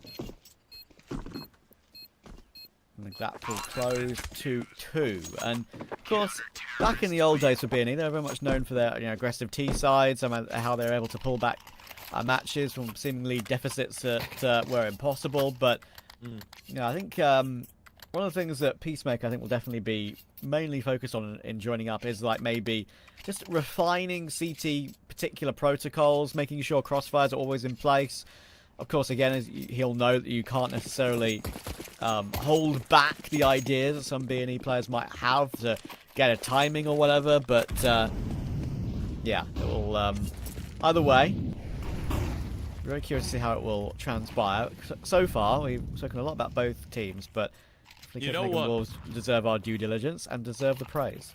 I think I had a machine and sponge moment where I wasn't speaking for an entire round. That's unfortunate. Chat, Yeah. Ted may have been muted for an entire round. It was him, not me. There's a little gap on the smoking connector. We did it on purpose. We did it on absolutely. It was absolutely purposeful. We did it to. No, I was actually silenced by Astralis. That's what happened. Also, we wanted to test to see if chat was paying attention. Yeah.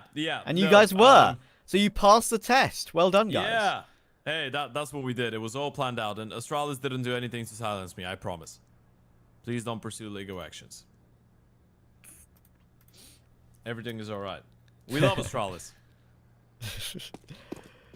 4v4 on the first gun round of the second half. Of course, the MP9 on GXX is the main bit of lesser weaponry, of course, to work with. But you want to see them maybe go for something aggressive with that. But now we've got a 4v4, and the round has been played out.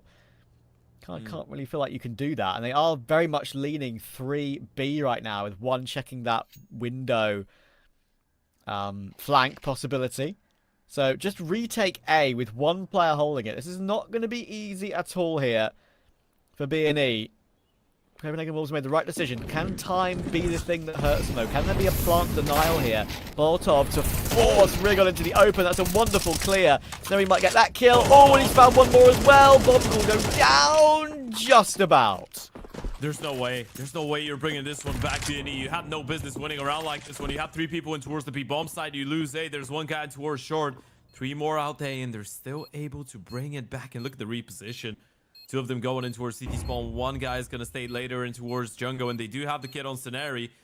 Look at the around the world play, though.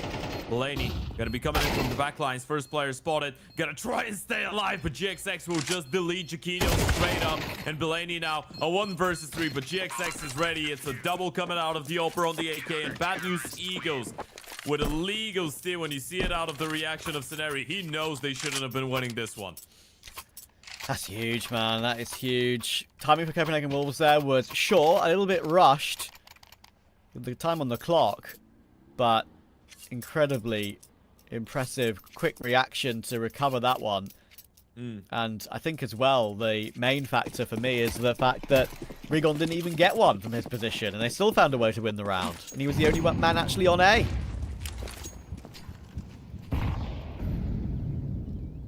This comeback is on. It really is. If they're winning rounds like these, business picking them up. That's when you know bad news Eagles are in their element. Still gotta be careful though. Money's not necessarily in the most solid position ever. It's not too fragile either, but a high buy like this one could be a little bit tricky to deal with, especially if someone gets caught off guard. That's a nice bit of damage, but Regon's still able to get the kill. Flatro just hunting right now, and they're just having a field day against the pistols. Could have been a tricky one. Rigon will eventually go down, but you still have enough players in towards that A-bomb site now. Take this one with a pinch of salt. This is still a round that could get a little bit hairy, but the bomb is dropped in towards connector. That's a lovely 1D. Lights out for the player on the receiving end. And Blaney A 1v2 clutch, not impossible. Yeah, doing the first two. Try and jump across the angle. Oh my goodness, actually caught Snopsy a little bit off guard, I think. Seeing a flying pole across his screen, but manages to recover, take the kill. But then he does absolutely everything he could possibly do there, I think. And yeah, B&E set up well to stop that bomb from being retrieved. Slight overpeak for Flatro, as I think he got flashed on a timing as well, which was awkward for him. But, you know, he could afford to do so. Money's in an okay position. Got one buy in arrears, if necessary. So, 8-all. Back even once again. Copenhagen Wolves without a T round as of yet. Back on the buy. Quick walk out of middle. Little bomb in towards that A bomb side. Double setup in towards the balcony and under palace, by the way, right now for the Bad News Eagles. And they have that third player in towards the connector, so you might not be ready for the second person. The moment that you start going out, there's 3 people on the bomb side for B&E. Yeah, setup is super solid. They've actually had 2 players in dark there for a second. It would be very interesting if they've got Molly, for example. And Hugo searching with 1, and that's when the Palace player pushes. So Ceneri's now in a very awkward position. I don't think he's long for this world here. He'll get pre-fired by Tapeware coming in from that connector position. So 4 versus 2. B&E were set up well, but at the end did kind of feel like they weren't entirely aware what they wanted to do on the right timing with their aggression around A to sort of feel more comfortable, and in the end walked into their demise. But there is a late Palace flank here, and the bomb's not even planted yet. So something could happen here. It's the AWP of all things, flanking Palace. And who's watching? Andu is giving it a little bit of a glance, so if that slips into the angle, it should be seen, and there we go. With Jaquinho taking Flatro. They had an idea, they had a chance, but that's round done. Yeah, I felt a little bit uncomfortable the moment that they go onto the bomb side, right? It's one of those situations where you still have enough pieces on the bomb side, but it didn't really feel like they had a clean or a clear idea on what they exactly wanted to do with all those pieces. So Copenhagen Wolves take this one as well, nearly a team ace as well. Tapeware, Jaquinho, Shane, Belaney, all of them getting a kill piece, and good diligence being shown by Andrew as well to be ready for that Palace flank. The moment that they were able to drop the jungle player, GXX was left with nothing to say or do about this round, going in favor of the Copenhagen Wolves. That's 9 rounds on the board for the T's. B&E still able to make it a really close one before dropping around, and this is what matters the most, right? They're still going to go for a tactical timeout. This is the second time we're going to see Peacemaker get involved into the server. Of course, newly hired, I guess, B&E coach, Brazilian legend, as we pointed out, has coached multiple teams, nearly a major champion as a coach in 2016 with Liquid in Cologne. And now he's going to try and be the second, I guess, international foreign coach of the Bad News Eagles, right? They did try something similar with Devil Walk towards the end of Bad News Eagles and the Guild Eagles. Before that it was Stickle, but of course it's the same language there. So now again an English speaking coach, well technically a Portuguese speaking coach, but unless Rigo's got another identity that he hasn't said anything about, they probably don't speak Portuguese. I don't think Devil Walk did, you know, a terrible job. Just a shame that it coincided with the probably expected eventual B&E downfall, right? Like, it was going to happen, and he just happened to be around for it. I don't think he was really to blame too much. Nice opening pick, and Jaquinho, he's going to no-scope scenario as well. That's incredibly impressive. 2 quick kills in response, though. Flatro and Synopsy doing great work, and they're still here. They can still fight. Okay, she used to right-click a little smoke there to push further into the site. They know Andu could be close right. They clear it out. Lots of nade damage to clear smokes as well. And suddenly, feels like there's actually no way in for Copenhagen Wolves here, despite the fact they have the site. Everyone for B&E, the last 3 players, are littered around the position. There's a great Molotov. Fletcher has to be aware. He could be in a different position, and he is. That's the bomb on the floor now. Shane is stuck, and he almost finds the 1v1 as well. But Flatro has spun round and recovered. You can always rely on one Flatcher on Mirage. He's up to 19 and gets a critical kill. Oh, welcome back to the Bad News Eagles, boys. That's the most B&E rally you're going to get all day long. A 3v5, you lose 2 players to the AVP of Jaquinho. When Jaquinho, that was $1 million double entry in towards the B-bomb side, by the way. You win the straight up 1v1 against GXX. You no-scope the second player of Scenari. And then Flatro and Synopsy just go absolutely nuclear with the multi-kills. It goes down to the wire in the 1v1 as well. And Flatro's just able to hold his own.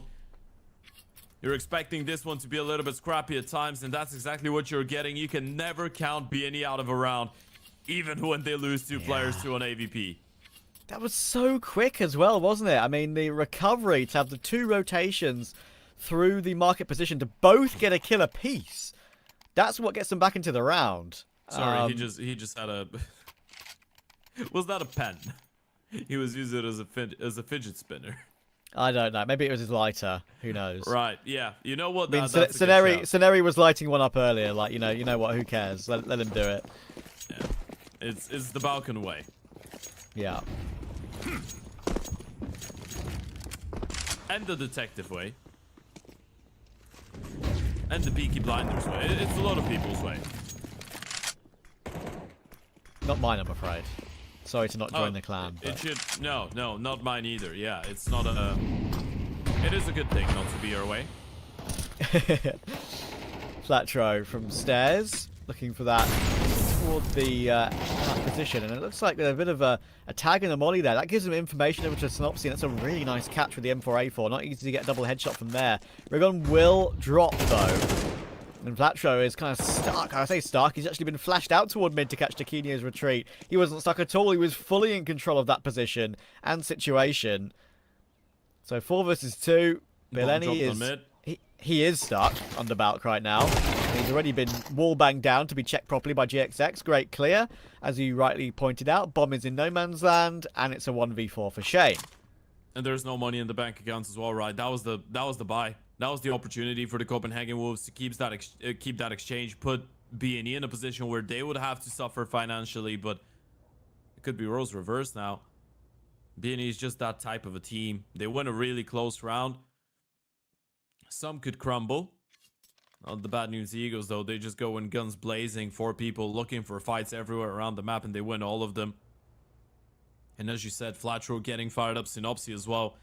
This is probably the bombastic duo going into Ancient as well, potentially on the CT side. So definitely the 2 players that you don't want to give too much confidence to if you're on the side of the Copenhagen Wolves. And that decision from Shane right now, he's just calling it a day. Calling it quits to hold on to the Galil. That tells you enough about the financial situation and how confident they are and where they find themselves. With Shane staying alive, you can still monster up a buy here for the Copenhagen Wolves. Tapeware and Jaquinho can put themselves onto AKs. Andu and Belaney could go for the Galils or the Mac 10s with the utility. So you can still monster up a buy if you want to. And you say the word bombastic again for me, please? Hmm? Can you say the word bombastic again for me, please? Yeah. Yeah, you rocked that one. Love that. Was it... Did I do something wrong? No, just it's a good word.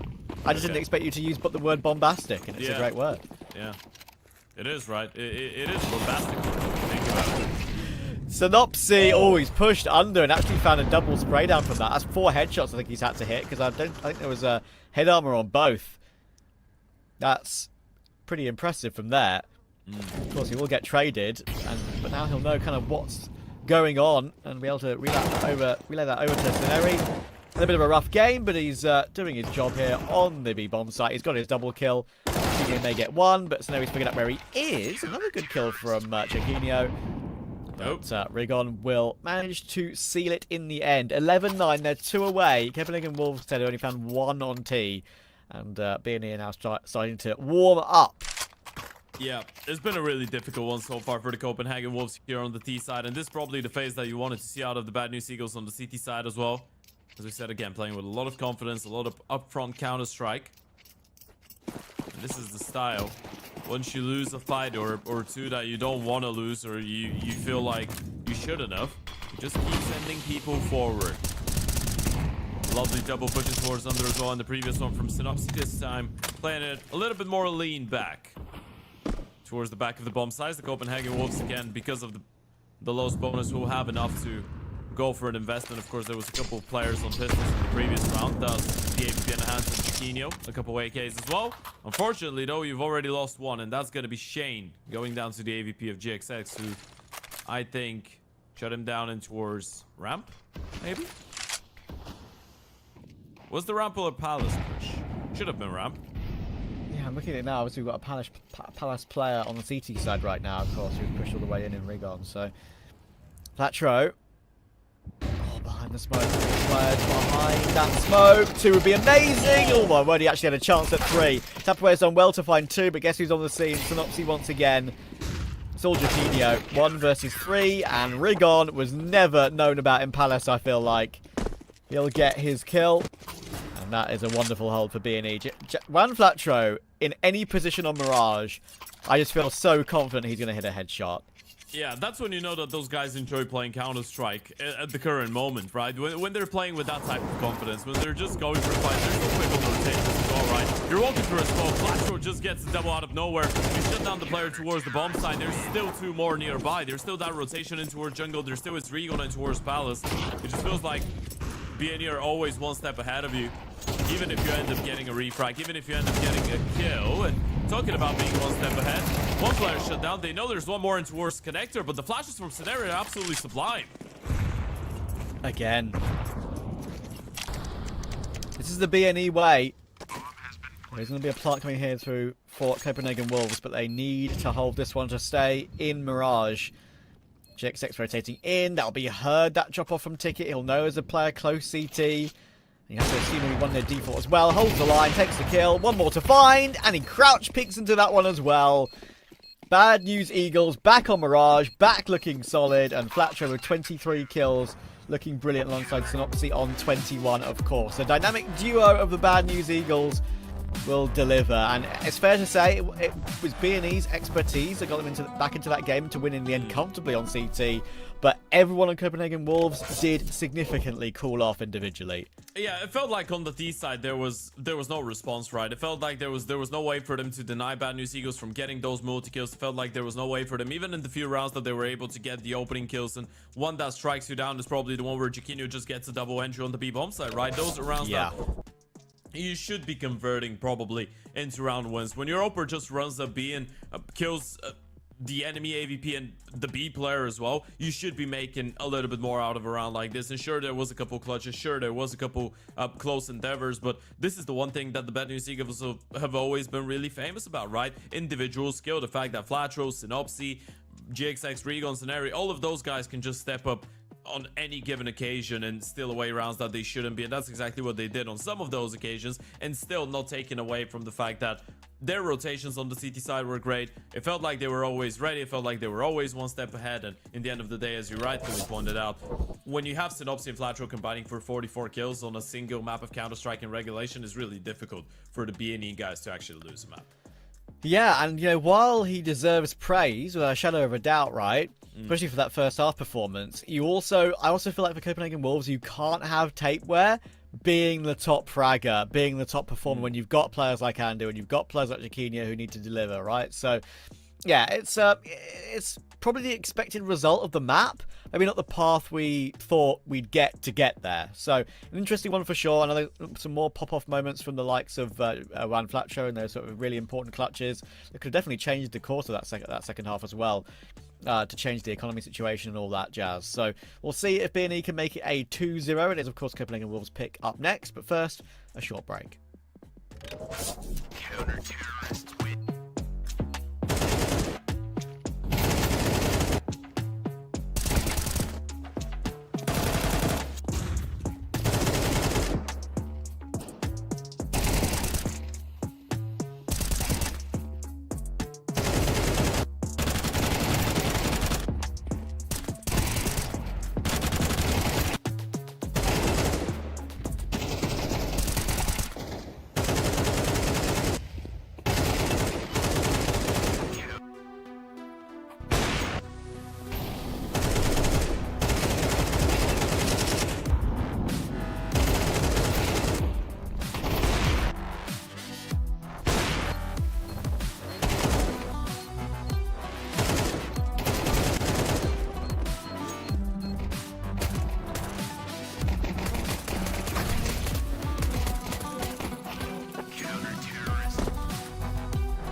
She said she loves you, but she can't love me. But I love you.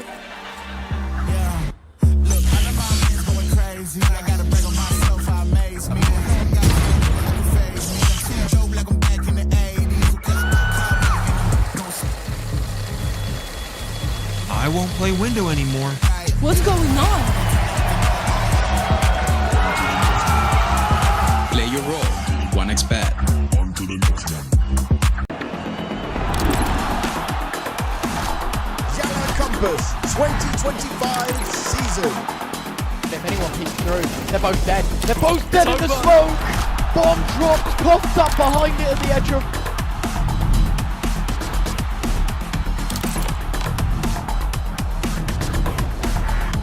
YaLLa Compass 2024 champions. YaLLa, let's go.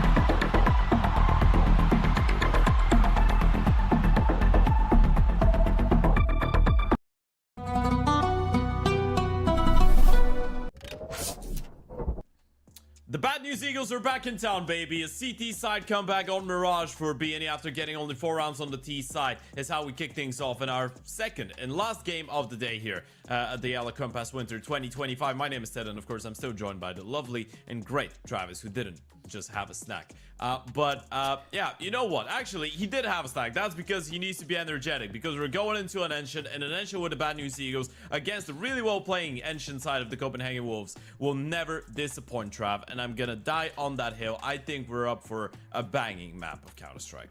I really think so too. I mean, BNE always played quite a lot of Ancient.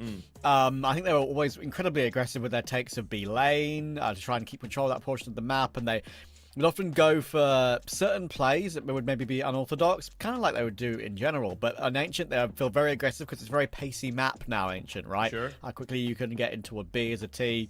And A actually, and you can go for fast A plays are very, very viable. So, excuse me. I do think, though, I'm very interested to see Copenhagen Wolves as Ancient. It is their most played, as you say, 28 times last 3 months. This includes, of course, the Christmas break as well. They've really been grinding out this particular map. And let's just look at their recent results, because like there's some really impressive ones here in like tier 3 sort of space. Alaska, the UK lads, Apogee, Iberian Soul easily. We know they've kind of fallen off, but still a good win to win that easily. Chimera twice. You speak about Apogee, Alaska, and then Iberian Soul easily. Yeah. I mean, to be fair, like they've got more name value. I feel like at the moment, so that's kind of why. No, only name value, maybe not form. So, nothing quite Chimera like kicking twice. them while they're down, you know. True. Chimera twice and GTZ, and the most recent one, which is definitely the most impressive one, which was only 2 days ago, was beating BC Game on the map, of course, and that's the new old bleed BC Game, not the old one with Guardian and Lecro. So, yeah, that was really solid, and it was a great team performance that day as well. Everyone fragged across the board. Shane, Andu, topped the... Shane and Jacquino topped the score sheets, but it was 17-16, 15-15, 14. That sort of team performance is what they're going to need today to beat a team with the firepower like BNE. Yeah, absolutely. I do agree, and I feel like if it wasn't for that BC Game result, I'd probably be going into this one thinking, okay, sure, they've been able to get some wins, but not a single one of those teams is actually on the level of the Bad News Eagles from a purely individual point of view, right? But still, I guess, even though that makes you believe that the Copenhagen Wolves can play a good Ancient, and they can play a good Ancient. The coordination is really good. The communication is really good. For a team that has been together in that iteration for just 1 month, they actually have really good coordination on the CT side, on the T side when they're going for aggressive plays, or this is at least what usually happens. That's what happened with the BC game, matchup as well, when a lot of those individuals were able to perform. A lot of the time they win a lot of the pistols as well, and they just started off nicely and they're able to carry on with that momentum. So there's going to be a really interesting, I guess, conversation going into the pistol round, going into the second half start as well with the pistols as well.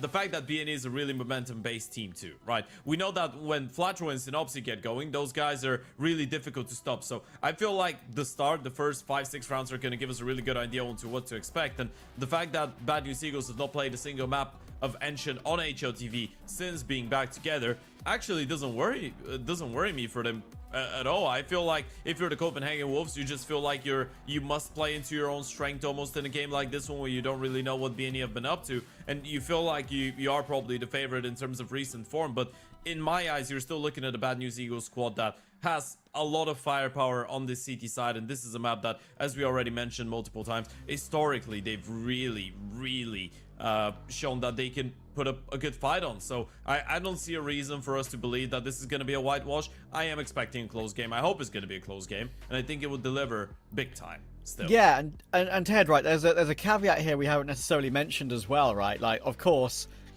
Bad News Eagles have not played an Ancient on HLTV since they've been back together, but we were there. We watched an Ancient. They won against 500 in the Dallas Open qualifiers, right? And that was a really impressive performance. So, you know, they've still got it on the map, but just haven't seen it in a while because it's the band are only just back together. So I'm still taking Bad News Eagles for this one, despite the reps for Copenhagen Wolves and the impressive streak they've been on.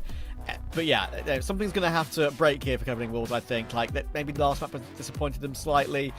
Maybe they're not feeling it as much after the position they were in on T side. 8-4 up. You're thinking, oh, surely they get more than the rounds they did. They didn't. But yeah, obviously, as I said, 7 in a row for them on Ancient. If there's one map I think they'd be able to win on, it's this one. The system looks really good. It doesn't have to all necessarily be down to firepower, but they do need to find a way to get back on the server and quickly, because we know what B&E can be like. They're going for an A split in the opening pistol, and that's a lovely start from Jaquim here. Puts all the pressure on Synopsy. He needs more than one, and he's only got one. Oh, Regon's still here, still around, still tapping away with the ESP, able to find the first one. He's got a little bit of support coming out of GXX. The retake is going to start off really quickly, and it commences, just a couple seconds later, Regon has picked up a triple. It's nice, it's calm, it's easy, and Regon is just hyping everybody up right now. Love Regon, man. Just infectious personality. Like, probably one of the best players you could ever a face cam on in the entirety of the scene, I feel like. I mean, he was just rapping there, right? He just gets a casual triple kill. They lose that first player in towards the A-bomb side, then a 1v1 or a 1-for-1 on the refrag goes to the second. Then Regon gets a triple out of nowhere, and he spends the next 20 seconds rapping and having a good time. And wrapping a cigarette as well. Yeah, I just decided to overlook that, but bless him. Imagine just Regon getting a triple kill and then starting to scream, "They not like us. They not like us." And yeah, that was my Kendrick Lamar impression. I haven't worked on that too much. No, I think you need to do it with your nose blocked as well. Just hold your nose like that. Maybe. It might be a little bit more doable. I still think you're right. How to work on it. Quick rush in toward Cave through Jag here. He's going to catch off Run Fletcher. Andu with the Mac 10 will run him down, and Rigon wants to peek, but realizes he kind of can't. It's dead if he does. So, site's been completely overrun. They do have a big flank, but the smoke spam! No way Synopsy gets 2. Okay, they're still in the round because they've removed that flank. 3v3, but Synopsy is getting them back into this round. Good trades coming through from Jaquim and Tape. They're playing it together, and they double peek the last player of Synopsy. Okay, it looked like it was a bit scary for a second with those 2 smoke kills coming through, but again they recover and recover well. Yeah, it didn't feel like it would have been a fair one if B&E have been able to pick it up on the back of his double kill through a smoke like that. I mean, it's a great spam coming out of Synopsy, but they probably should have lost that after the good entries coming out of the Copenhagen Wolves, and this is honestly, early days, a good sign. The Wolves were struggling with converting some of those advantageous situations on map number 1, so it's nice to see that they're still able to bring it back, especially after losing that pistol round as well. We talked about how important the momentum is going to be going into a game like this. If Bad News Eagles get it going on the CT side, they could run away with a big lead early on. You could be in a whole lot of trouble, but now it's the Copenhagen Wolves with the monetary advantage, even though B&E, that's a really proactive round. The T's will have to soon enough start making their way out A, otherwise they're risking walking into a stack. Or the flanks coming in. Are they going back? I think it's hit, but there's the information. Tricky. Shane was holding it, and that is actually crazy that Synopsy gets away with that kill, but there's an all-important one that's come through, and that's Andu finding GXX. 2 players on site now. Andu low off the back of that, of course, and it's still a bit scary with 2 players being able to have each other's contact like this, but surely the manpower isn't going to be enough. Surely it's going to be enough. Ooh. Okay. You know where Synopsy was earlier? Are they prepared for him to already be here? Oh, we had a chance at both. But, of course, with the MP9, very difficult when you're forced forward and running like that. So, almost got the close player. Not possible. Betwixt in between. Copenhagen Wolves will force him down to it. Yeah, still gets a little bit scrappy there for a second, right? Chiquinho goes down to 25 HP. He's able to find another one, but Scenario there was a couple bullets away from getting even one more kill out of this exchange. And then at the end of the day, the MP9 long range with the spray, just not able to get the headshot onto Andu. Otherwise, it would have been a doable one with his teammate being on utility or with an aid out. Not against an Opsy. At least this time, you can reset. It's a full eco. Yeah. And you can reset. No and damage. You can reset. Yeah. That is the third time. And to be fair, even if it, you know, wasn't a full eco, he wouldn't have been in a position to get mollied out and stuck. So. Yeah, at least now it happens at the start of the round. Exactly. We're looking at the combo. It is a nice combo. This is a nice combo as well. I like the one of flat throw though. That's a bit of a scuff slaughter in my opinion. I think it needs to get a bit of float on that one. Okay. Oh no, flat throw's gone as well. Oh.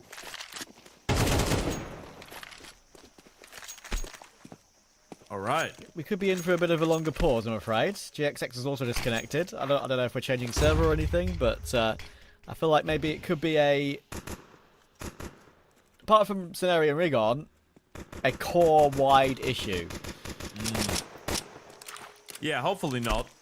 I mean, we still don't know exactly what the situation is. As Whoa, don't drop your camera. Don't drop your phone, Andu. Oh my god. Calm down.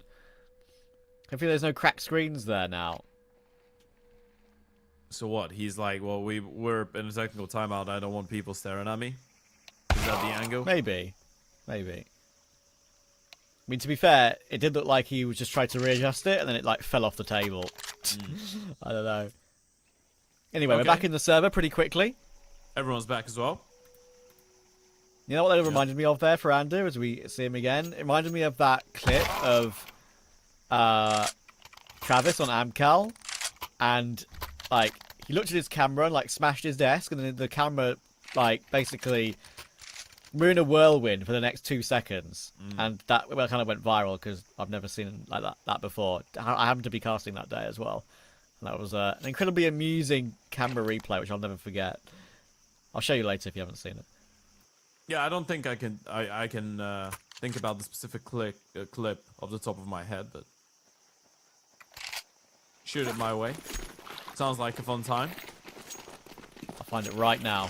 We are back to the swing of things, though, with a full eco out of the bad news sequence. So the question here is how many kills do they get? Not if they win the round, they probably don't.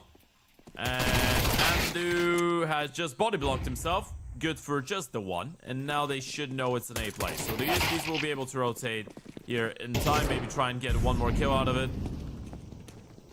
It wouldn't be a bad result whatsoever if you're able to make it at least a little bit expensive with just the pistols. And actually, hold on a second, Rigon is able to even get a kill onto the Mac 10, and this is actually a great result out of him. Gonna get that bonus money. Yeah. Problem is, now they know where you are, and they will not let you run away with that AK-47. So the Wolves will get their third. But now it's back to business for BNE. For a full eco, that was probably about as most you could hope for. Especially with some bonus cash, like you say, with the kill. Oh, you did send me the clip. Yeah, I found it. Okay. Found it quickly. Full eco, thank you for being full ecoing in that round so I could find it. Appreciate it. Oh, I remember that. Yeah. Very funny. Very funny. If I could paste it in chat right now, I would, but I'd get timed out.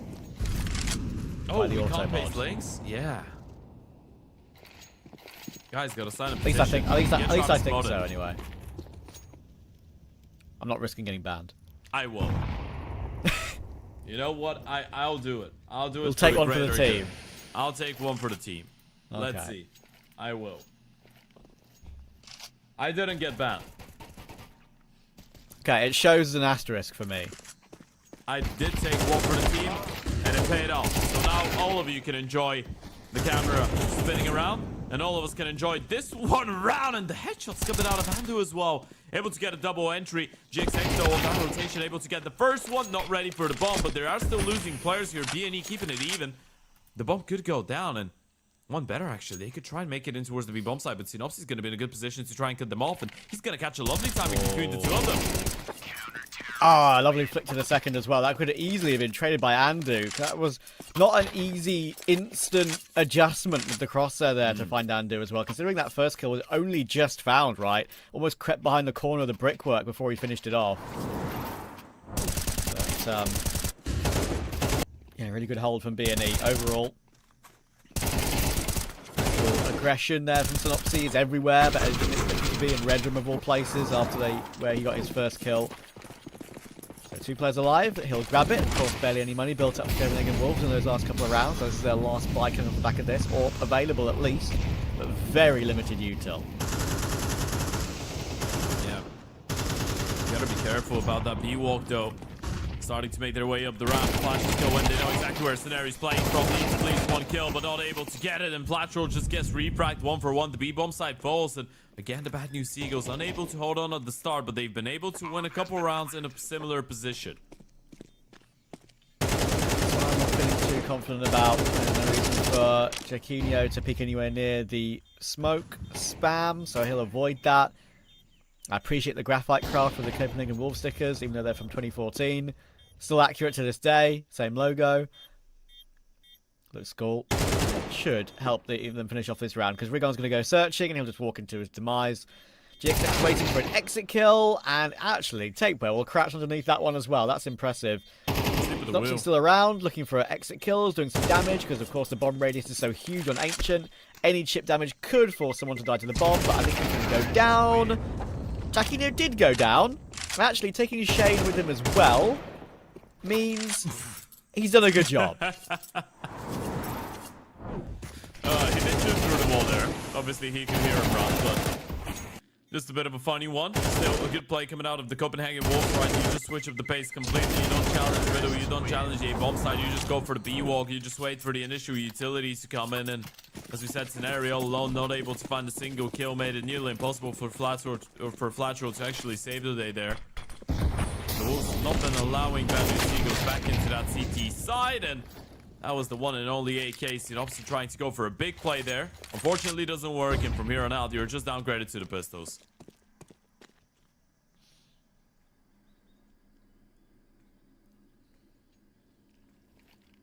The economy's not been in a good place for the entirety of the half thus far for BNE. It's one of those halves where it feels like it might never be. They might get one round where they get everything they want at some point, including util, but Copenhagen Wolves very knowledgeable about what to do on a timing in terms of their control around the map as a T default. Almost caught there, but no way GXX gets 2. And again, Scenario has done well to find 1, to be fair, but there's plenty of time to figure this out. Hear me out. Regon. Digo. Beautiful. Bop. 1v3. Aww. I thought my bot would have been perfect timed. Bang. Bang. Boom. Ah. No word worked.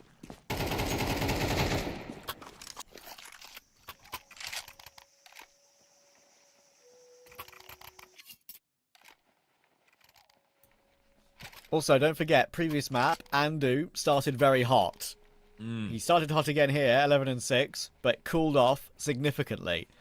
That can't happen here. It needs to be one of those very solid group performances from Copenhagen Wolves that we've seen in previous maps from them on this particular map of Ancient.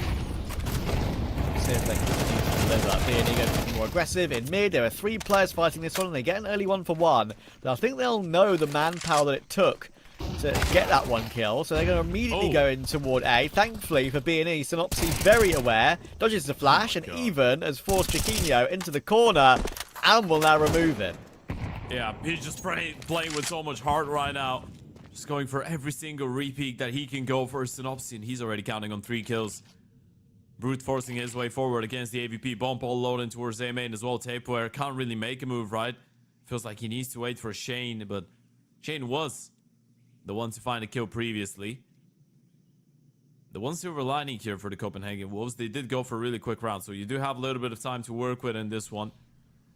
Issue is, BNE will just group up and double push middle right now, and if they go in towards Donut and clear Donut from behind, Shane should be a dead man walking. It's all about Synopsy being able to stay alive. Yeah, he's the main linchpin right now of this one, and a nice little flank round Donut that could catch Shane off. Oh, okay, never mind. So now he'll get the kill, but even though Synopsy does go down, he's done so much damage to take away, and I think, you know, shifting back like he's doing right now, 2 HP, got the AWP on the floor to pick up. Makes total sense. And while it does make total sense, he's now given us 20 seconds to talk about something. What did you have for breakfast today, Ted? What do you want to talk about? Oh, okay. So I didn't have breakfast. I went to the gym right after. Wait, he's going for it.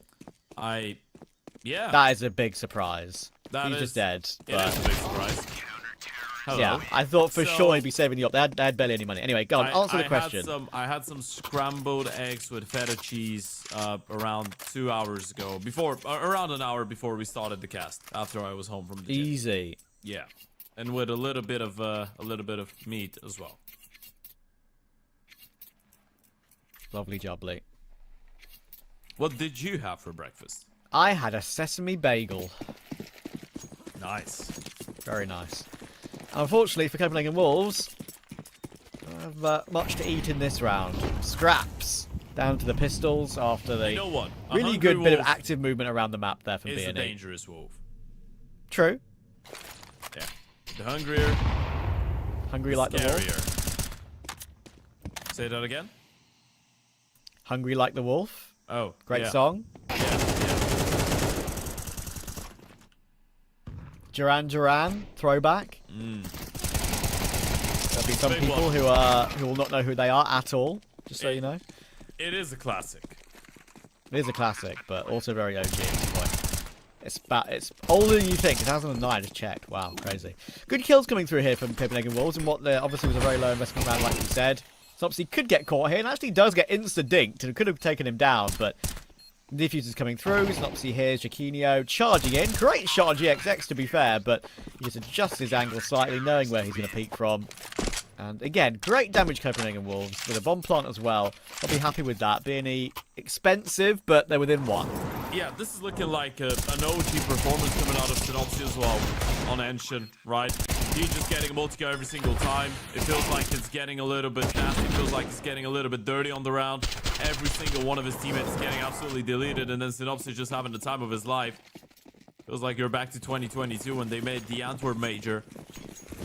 That's the level of play that we were getting out of him. Of course, 4 rounds on the CT side still. It's not like it's an over-successful one. BNE still a lot of room for improvement, but at least they're showing some potential. They not really breaking the smoke in the way that they were hoping, so you're not able to get that opening kill there, but Synopsy still has you covered in towards middle. Oh, Bellani, there's someone behind you. It's one Flatro. Scarier than a wolf, I would say. Boost over the top. Wrong position, but anyone was searching for it, but Flatro was ready. And he could just peek on the timing as well, where they're throwing utility. They just don't expect him to peek. They don't expect him to be so brazen. But you got to expect that when it's Bad News Eagles. Flatro, multi-kills. Again for the series, but first time for this map. 3 and 9. Gets a double. That's a very tough angle to hold there. They're going to double swing though, because they've got 2 guys in position. That's well played. And Synopsy will be likely the only player caught here. Shane is 22 HP now. Bomb, of course, is lost. And Rigon will find the kill. So we're back even at 5 apiece. That was good manoeuvring around the map again there from BNE to stop Copenhagen Wolves from really getting much control at all. Yeah, this was probably the first time the Copenhagen Wolves were just not ready for some type of aggression, right? Synopsy still the one to get the opening kill, but it's that play from Platro here. You get the first kill. That swing here, both players back to turn, all boosted, bomb as well. Platro just playing for all the kills that he can get right now. This is a terrifying prospect, by the way. The fact that Synopsy was already able to get that type of that many rounds on the board for BNE by being pretty much the only person actually firing on high cylinder. Flatcher was on 1 kill before the previous round. Now he's on 3. Now the Wolves down to the pistols, just running into the blender. Flatcher, you saw him. Flatcher, you saw him. Okay, doesn't matter if you see him or not. You react to get the kill anyway. Nicely done. Scenario's nade will help out for the next, and this half investment for Copenhagen Wolves has been destroyed. 6-6 will be their best hope, unless Shane 1v5 with a Mach 10. Incredible timing coming out cave, and it's done. 6-5, B&E with a great lead after being quite far behind, I think it's fair to say, in terms of how Copenhagen Wolves were looking. I think they were judging their T side really well. You can see the round history on your screen right now.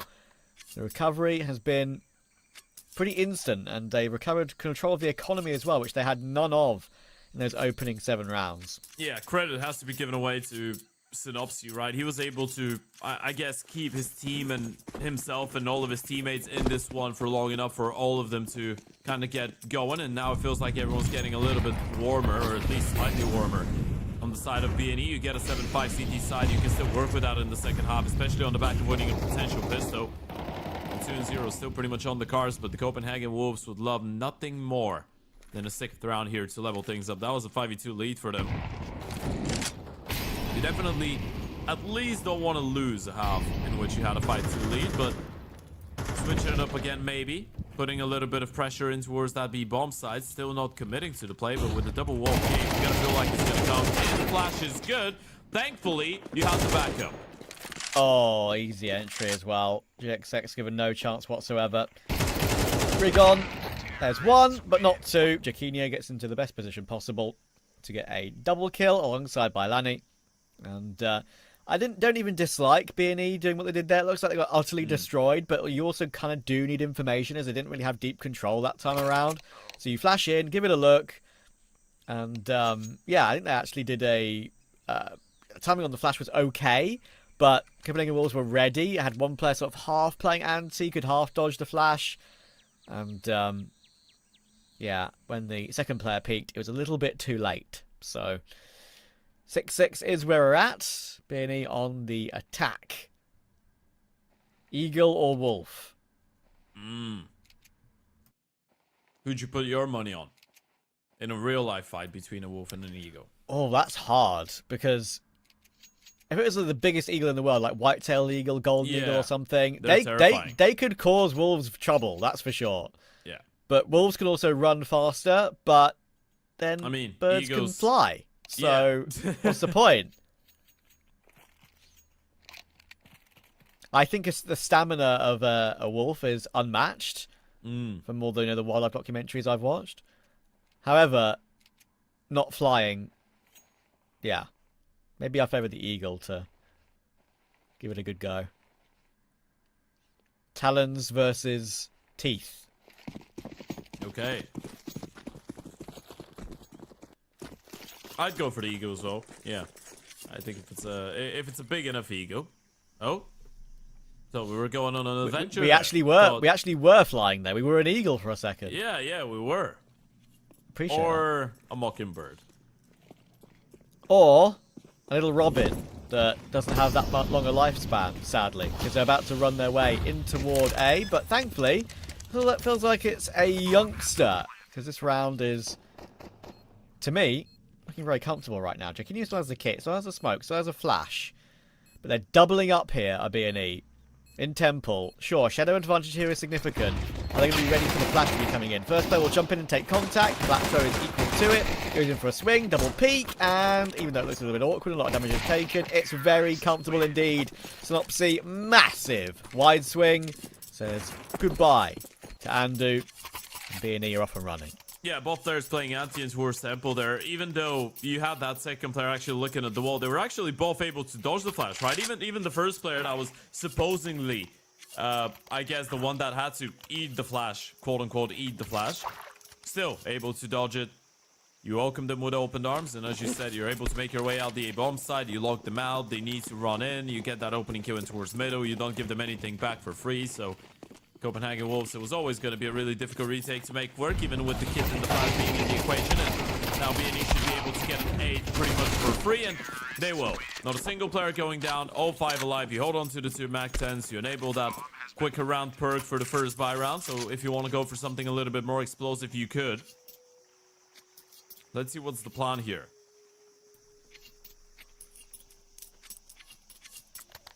And this could be Trav for this specific iteration of the team. This could be their first win in, well, 5. The last 4 times that they actually played Ancient with the Guilty Eagles in 2024, they lost to the Eyeballers and Cilio Bleed and Parry Vision. Yeah, that was this could be putting an end to a pretty negative streak for the players. That's sort of the end of the first real struggle they had. Like they were having struggles, but that was the beginning of the end for sure. I mean, that was the end of the end, pretty much. Okay, I see what you mean. It was the last maps that they played. Yeah. Okay, fair. Oh, sorry, I misheard what you said. My bad. Yeah. Yeah. Okay, fair enough. So it was the end of the end. You're absolutely right. Yeah. Fair. Grenade. Synopsy. Needs to be careful though. There's still 2 rifles here on the other side. Fletcher looking to trade again, and of course he's swinging for the next one too. But nice tapping from Andu. Can he keep this M4 alive? There's a MAC-10 coming his way. I think GX6 knows he's been spotted, but he's going to get the kill. So nothing saved. MAC-10 with a bit of bonus cash. He can recover the M4 as well. And yeah, I think in the latter days of that old B&E, it was almost very evident that it was kind of like a dead team walking as well. The motivation was a bit down. Things had changed in the team. They knew they were kind of all looking to maybe move on. They had missed, of course, the RMR. So, yeah, I think things were changing for the worse, but now I do think things are changing for the better once again. They've got the motivation, they've got the Vavavoom back in their playstyle. The Vavavoom. Sure. And sure, Ted, it's lower tier opposition, but okay, it's a nice little warm-up for them. I think they're doing quite well. Yeah.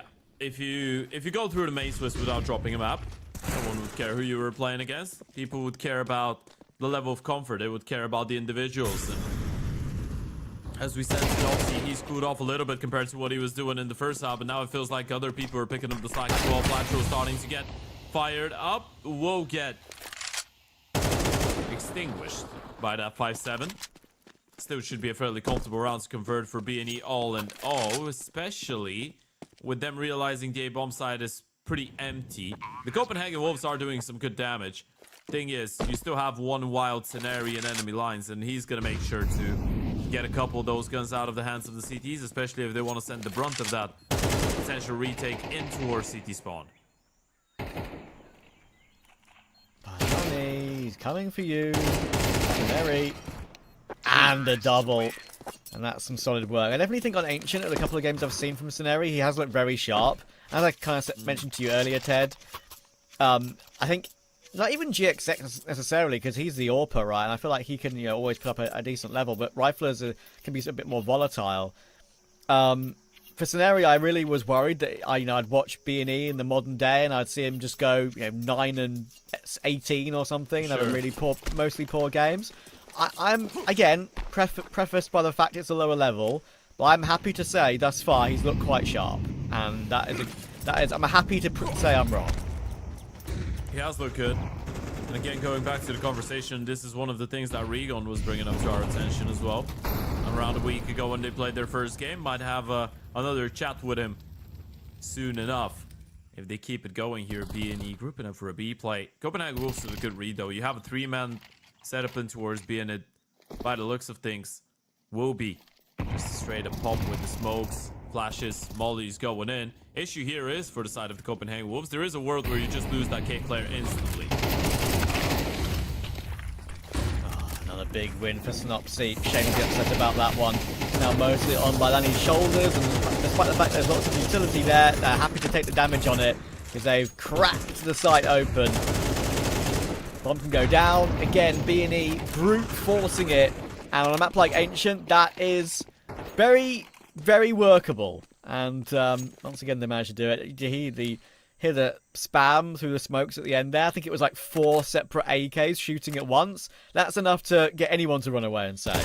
Oh, Andrew's pretty aggressive in towards middle, and as much as I like the fact that he gets that kill, I'm still going to leave him exposed to a little bit of danger, especially with the backstab coming in for elbow any moment now. He's the dead man walking, and for you couldn't really afford to lose under those circumstances when you're looking at the money of the Copenhagen Wolves. And Synopsy still on the hunt right now, finally going to be put to sleep, but a double push coming in towards A-Main. This is still a pretty terrifying one, especially if you end up losing both those players, and that's exactly what Scenario does to you.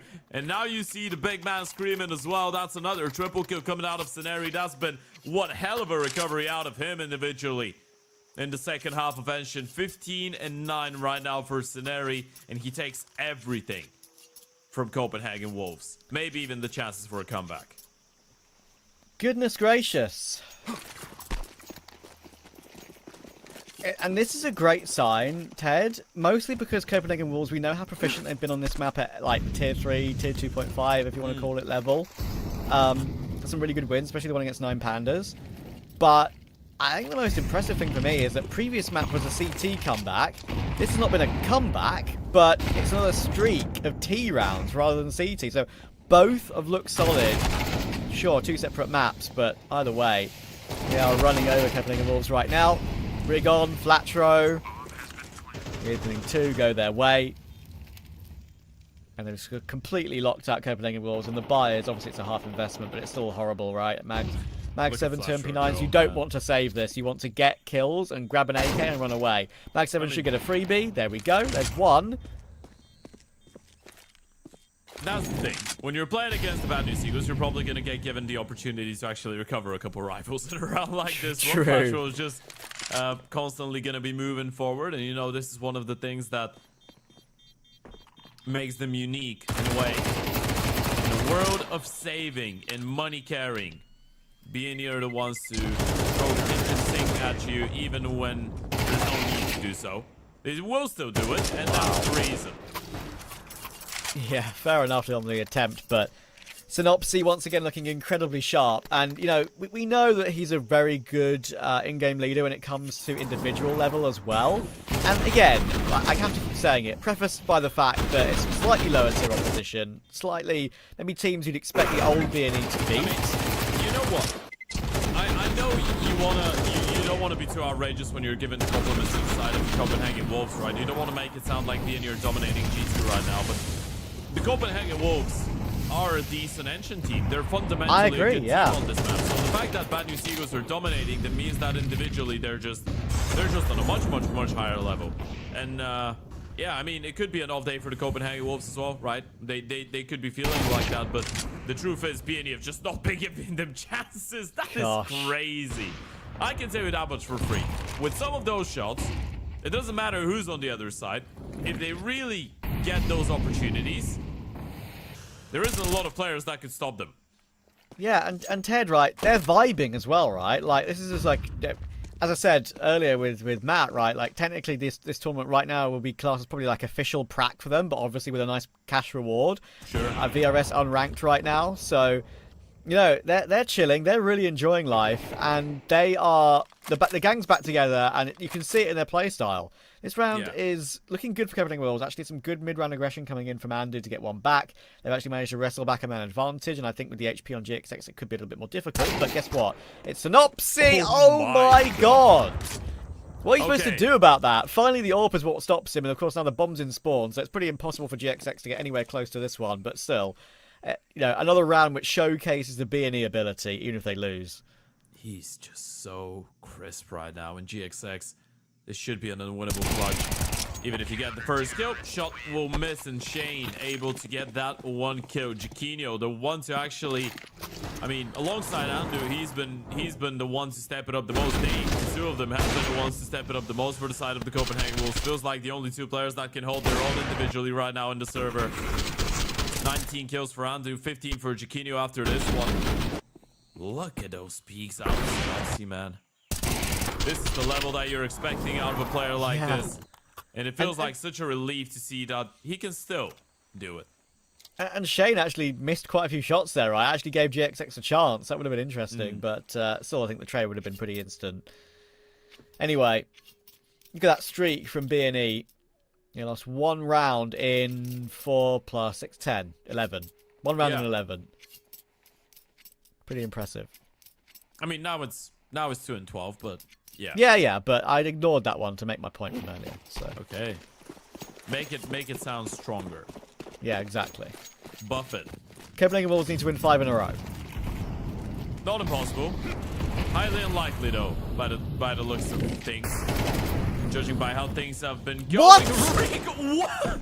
Did he see the second player? What's he just done to poor old Tapeware, dude? Okay, nice trade. Good positioning from Anubis actually to creep through. I don't think Rigon did actually know. He How had a did little sniff, Tapeware but... die? There's a player in Wait, main now. wait, What is going on?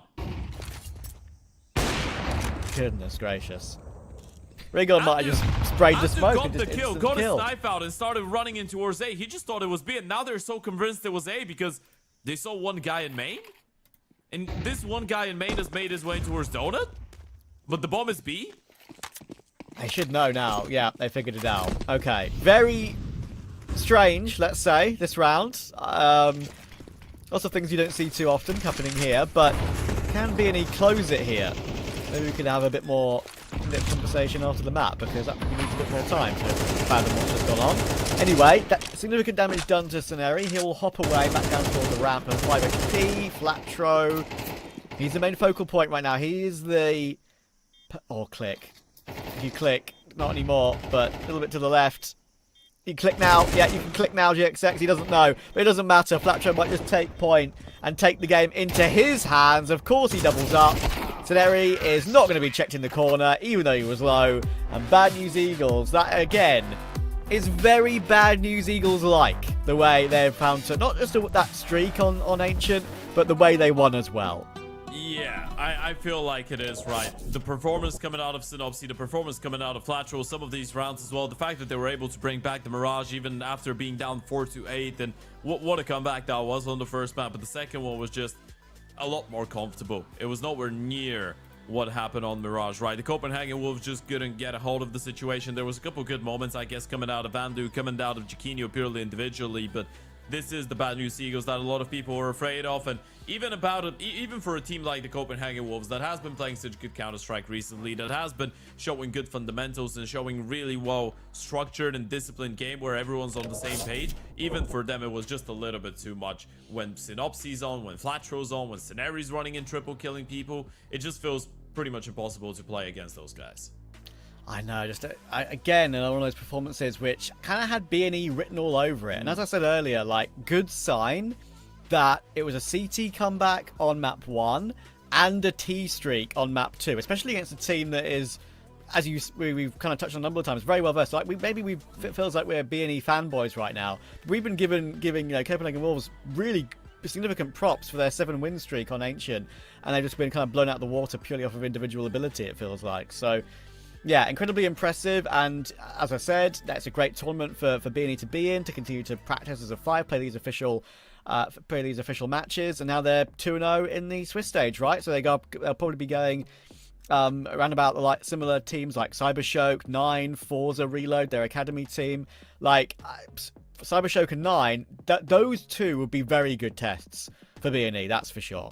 Yeah, I think every single team up there could be a good test, but as we pointed out for the Bad News Eagles right now, it's all about giving themselves the opportunity to play as many officials as possible, right? So I guess in a way, even if they do lose a best of 3 every now and then, it's not going to be that big of a deal. It's all about giving yourselves the time to actually build a strat book and get something going. The fact that now Peacemaker is in the mix, this was his first game as well as the coach of the team, and I think if he didn't know about it before, now he knows. Sometimes when you're the coach of Bad News Eagles, you can just lay back, you can just look at Synopsy and just enjoy the Face It premium display in an official setting where he just runs around and just headshots people, right? And that's how you win a game. Sometimes it's that easy when you're the coach. Of course, jokes aside, he did have to intervene a couple times, especially on map number 1, to kind of kick things off with the comeback. And I guess, help everyone to be on the same page. But for Peacemaker, there couldn't be a better debut. And from here on out for the Bad News Eagles, it really does feel like a bit of a stretch to actually look at the possibilities of them not making it through to the playoffs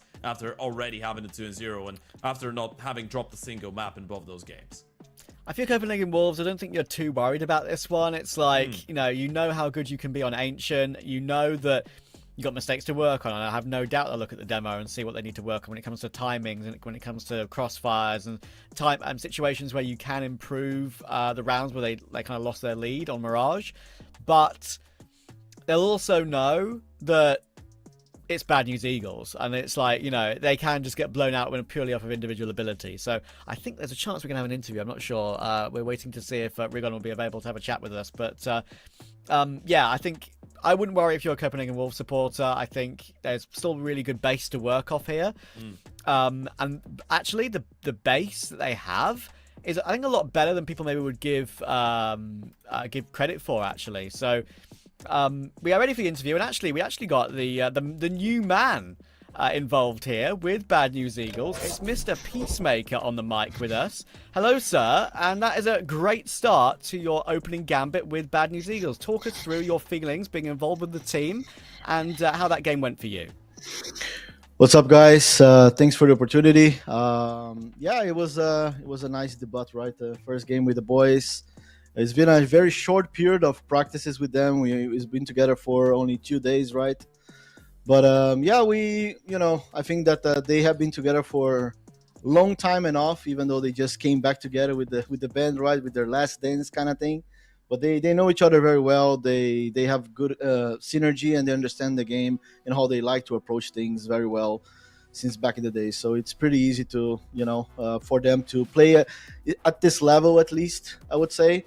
It's a long process to become a top team again. It's funny that you mentioned Last Dance, because you were a part of that project as well a couple of years ago. I want to pick your brain a little bit on how it is to actually coach a team that doesn't speak a language that you yourself understand, because I feel like this is a first for you, right? You've worked with some English-speaking teams, you've worked with some Portuguese-speaking teams, obviously being a Brazilian, but this is the first time that everyone's communicating in a language that you don't really understand. So how is the coaching dynamic there, even though you've been on the team for such a short while?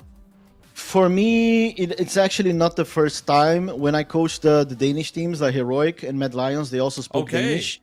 So I'm kind of used to that. And I think that's one of the reasons why I also picked this project, is because, like, obviously, it's like I told them, it's not optimal when you don't understand fully the communication. But they often play a lot of FPL. They also play the international teams as well. So it's like a combination that we kind of agreed that some practice they would do it in English, so I understand what the comms are, how they think about the game. We talk a lot about the game itself in English, and what the ideas behind the team, how they like to approach the game. It's very early stages, right? So I'm not like still 100%. But so far, like, I don't think it's gonna be a big deal. The only issue for me as a coach is in terms of trying to help them and fixing like really specific things in the communication, right? Like, for example, if the guy is not communicating well enough, the tone, how they are saying things. So that's all stuff that I'm heavily dependent on them telling me and being honest about it, so I can try and help them and figure those things out. But other than that, like call outs, they use English call outs, so I know the positions, I know what they're saying. I just don't know very specific things, So you say that's the main focus is the communication side of things. How much, obviously, the B&E way. Everyone knows it. It's swing things, it's do unexplainable things that maybe you look at as a coach and say, good God, what have you done that for? But it works for them, right? Are you thinking, are you going to ever say you're going to rein any of that in? Are you going to advise against those sort of things? Or are you just going to let them express themselves like they always have done? No, I think that it is great that they have this identity, and I think that's one of their biggest qualities as a team, that are not afraid of taking those duels and not playing scared at all. But I think that for now, I think that since we're just getting started, some of those things will continue to happen. But at some point, when we start playing against stronger opponents, I think that you cannot just play like that and just swing and try to aim duel people, because once you start playing against the phases of the road and those very skilled players, Donk and all of those, like if you want to just aim duel them, you're going to probably lose, those scenarios. So you have to be smart about that. You have to mix up the aim duels, not losing their identity, but also understanding when to play more slow, methodical Counter-Strike, and that's something that I plan on implementing for the near future. And let's talk a little bit about, and this is to round it out, a little bit about yourself, because you obviously have been around the scene for such a long time, but you weren't around for the last close to 2 years, right, after Team 1. So can you talk me through this time, what was happening with your career, with your life, and what led to you actually being the new coach of the Bad News Eagles now? Because I didn't feel like a lot of people saw that one coming. No, people didn't saw that one coming, and I didn't see it myself as well. It was I mean, for me, the last couple of years, I did some analyst gigs for ESL and have been broadcasting and doing streaming, basically creating content. And in the meantime, I was watching a lot of Counter-Strike because, I was doing what you guys are doing, casting games, broadcasting games in Portuguese and doing as many tournaments as possible. And in that process, I not only learned how to, see the games from different perspectives, and also had fun creating a community in Brazil with people watching the games with me. So it was refreshing. It was a much needed break for me from the competitive scene. I also had some, family issues that I had to take care of last year. So it was refreshing. It was really great, but I really missed the competitive side of things. So I decided to come back this year, and I didn't see that one coming because honestly, being honest with you guys, what I did was searching for teams at the beginning of the year, seeing which teams doesn't have current coaches. When I saw the guys coming back together, I was actually surprised that Devin Walk wasn't involved with them or any of the other coaches. When I saw that they didn't have a coach, for me, it was a very easy choice to just message them and see if they wanted some help. And from there, things happened really fast, and yeah, we're together. Well, that's a really great interview, Peacemaker. Thank you so much for your time. And then we thought we were going to speak to Rigon. I mean, we love Rigon, but we got the new boy on the block to talk to, and you're giving us a great insight. So thank you so much, and best of luck for the rest of the tournament. Thank you. Have fun. Thank you. That really was a great interview, Ted. That was very insightful. It is so obvious when stuff. It's someone that knows how to speak and has done a lot of interviews as well, right? In the past, it's almost like he's worked for ESL and done analyst gigs.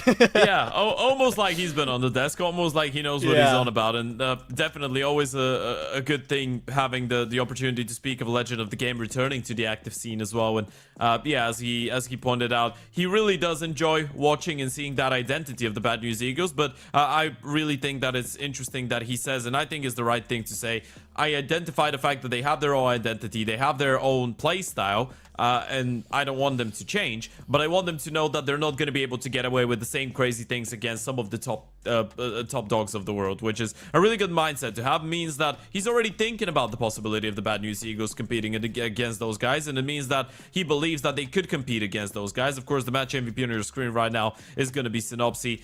We spoke highly enough of him. I feel like while Enshin was going, he was the reason that they were able to stay in the game in the first half, and ultimately everyone else was joining in for the second, but he still kept it going. 44 kills for him across the series, doing a lovely job, not only leading but fragging out as well. Look at that smile, irresistible. And so were their performances today. 2-0 for Bad News Eagles, and that's where we will round out our coverage. Looking to see a pretty much a solid group across the board there in terms of fragging, and I think it's a good sign, of course, at this level. But as Peacemaker said, it's a chance, something to build on again to the higher levels, and they'll know they will need to go for some of these crazy peaks sometimes against the top teams, because you've got to be unpredictable, but also rein it in when it's necessary. It's all about the timing of these little tiny moves. So anyway, it was a pleasure. And once again, Ted, thank you for hopping in for a BO3 and a BNE BO3, which is just some coincidence, I suppose, that we've been able to do both of those two on HLTV. But yeah, either way, of course, we'll be back with more coverage, whether we're together or not, or with other casters. We'll definitely see you around. So thanks for watching Compass today. But for now, see you soon. Cheers. She said she loves you, but she can't love me. But I love you.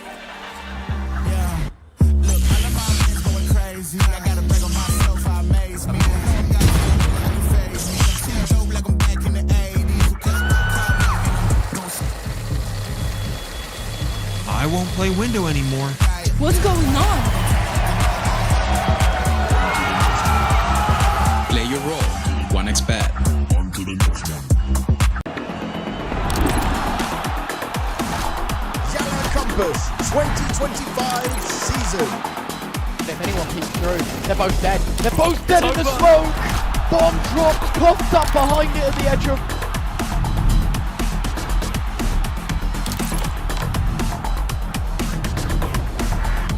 YaLLa Compass 2024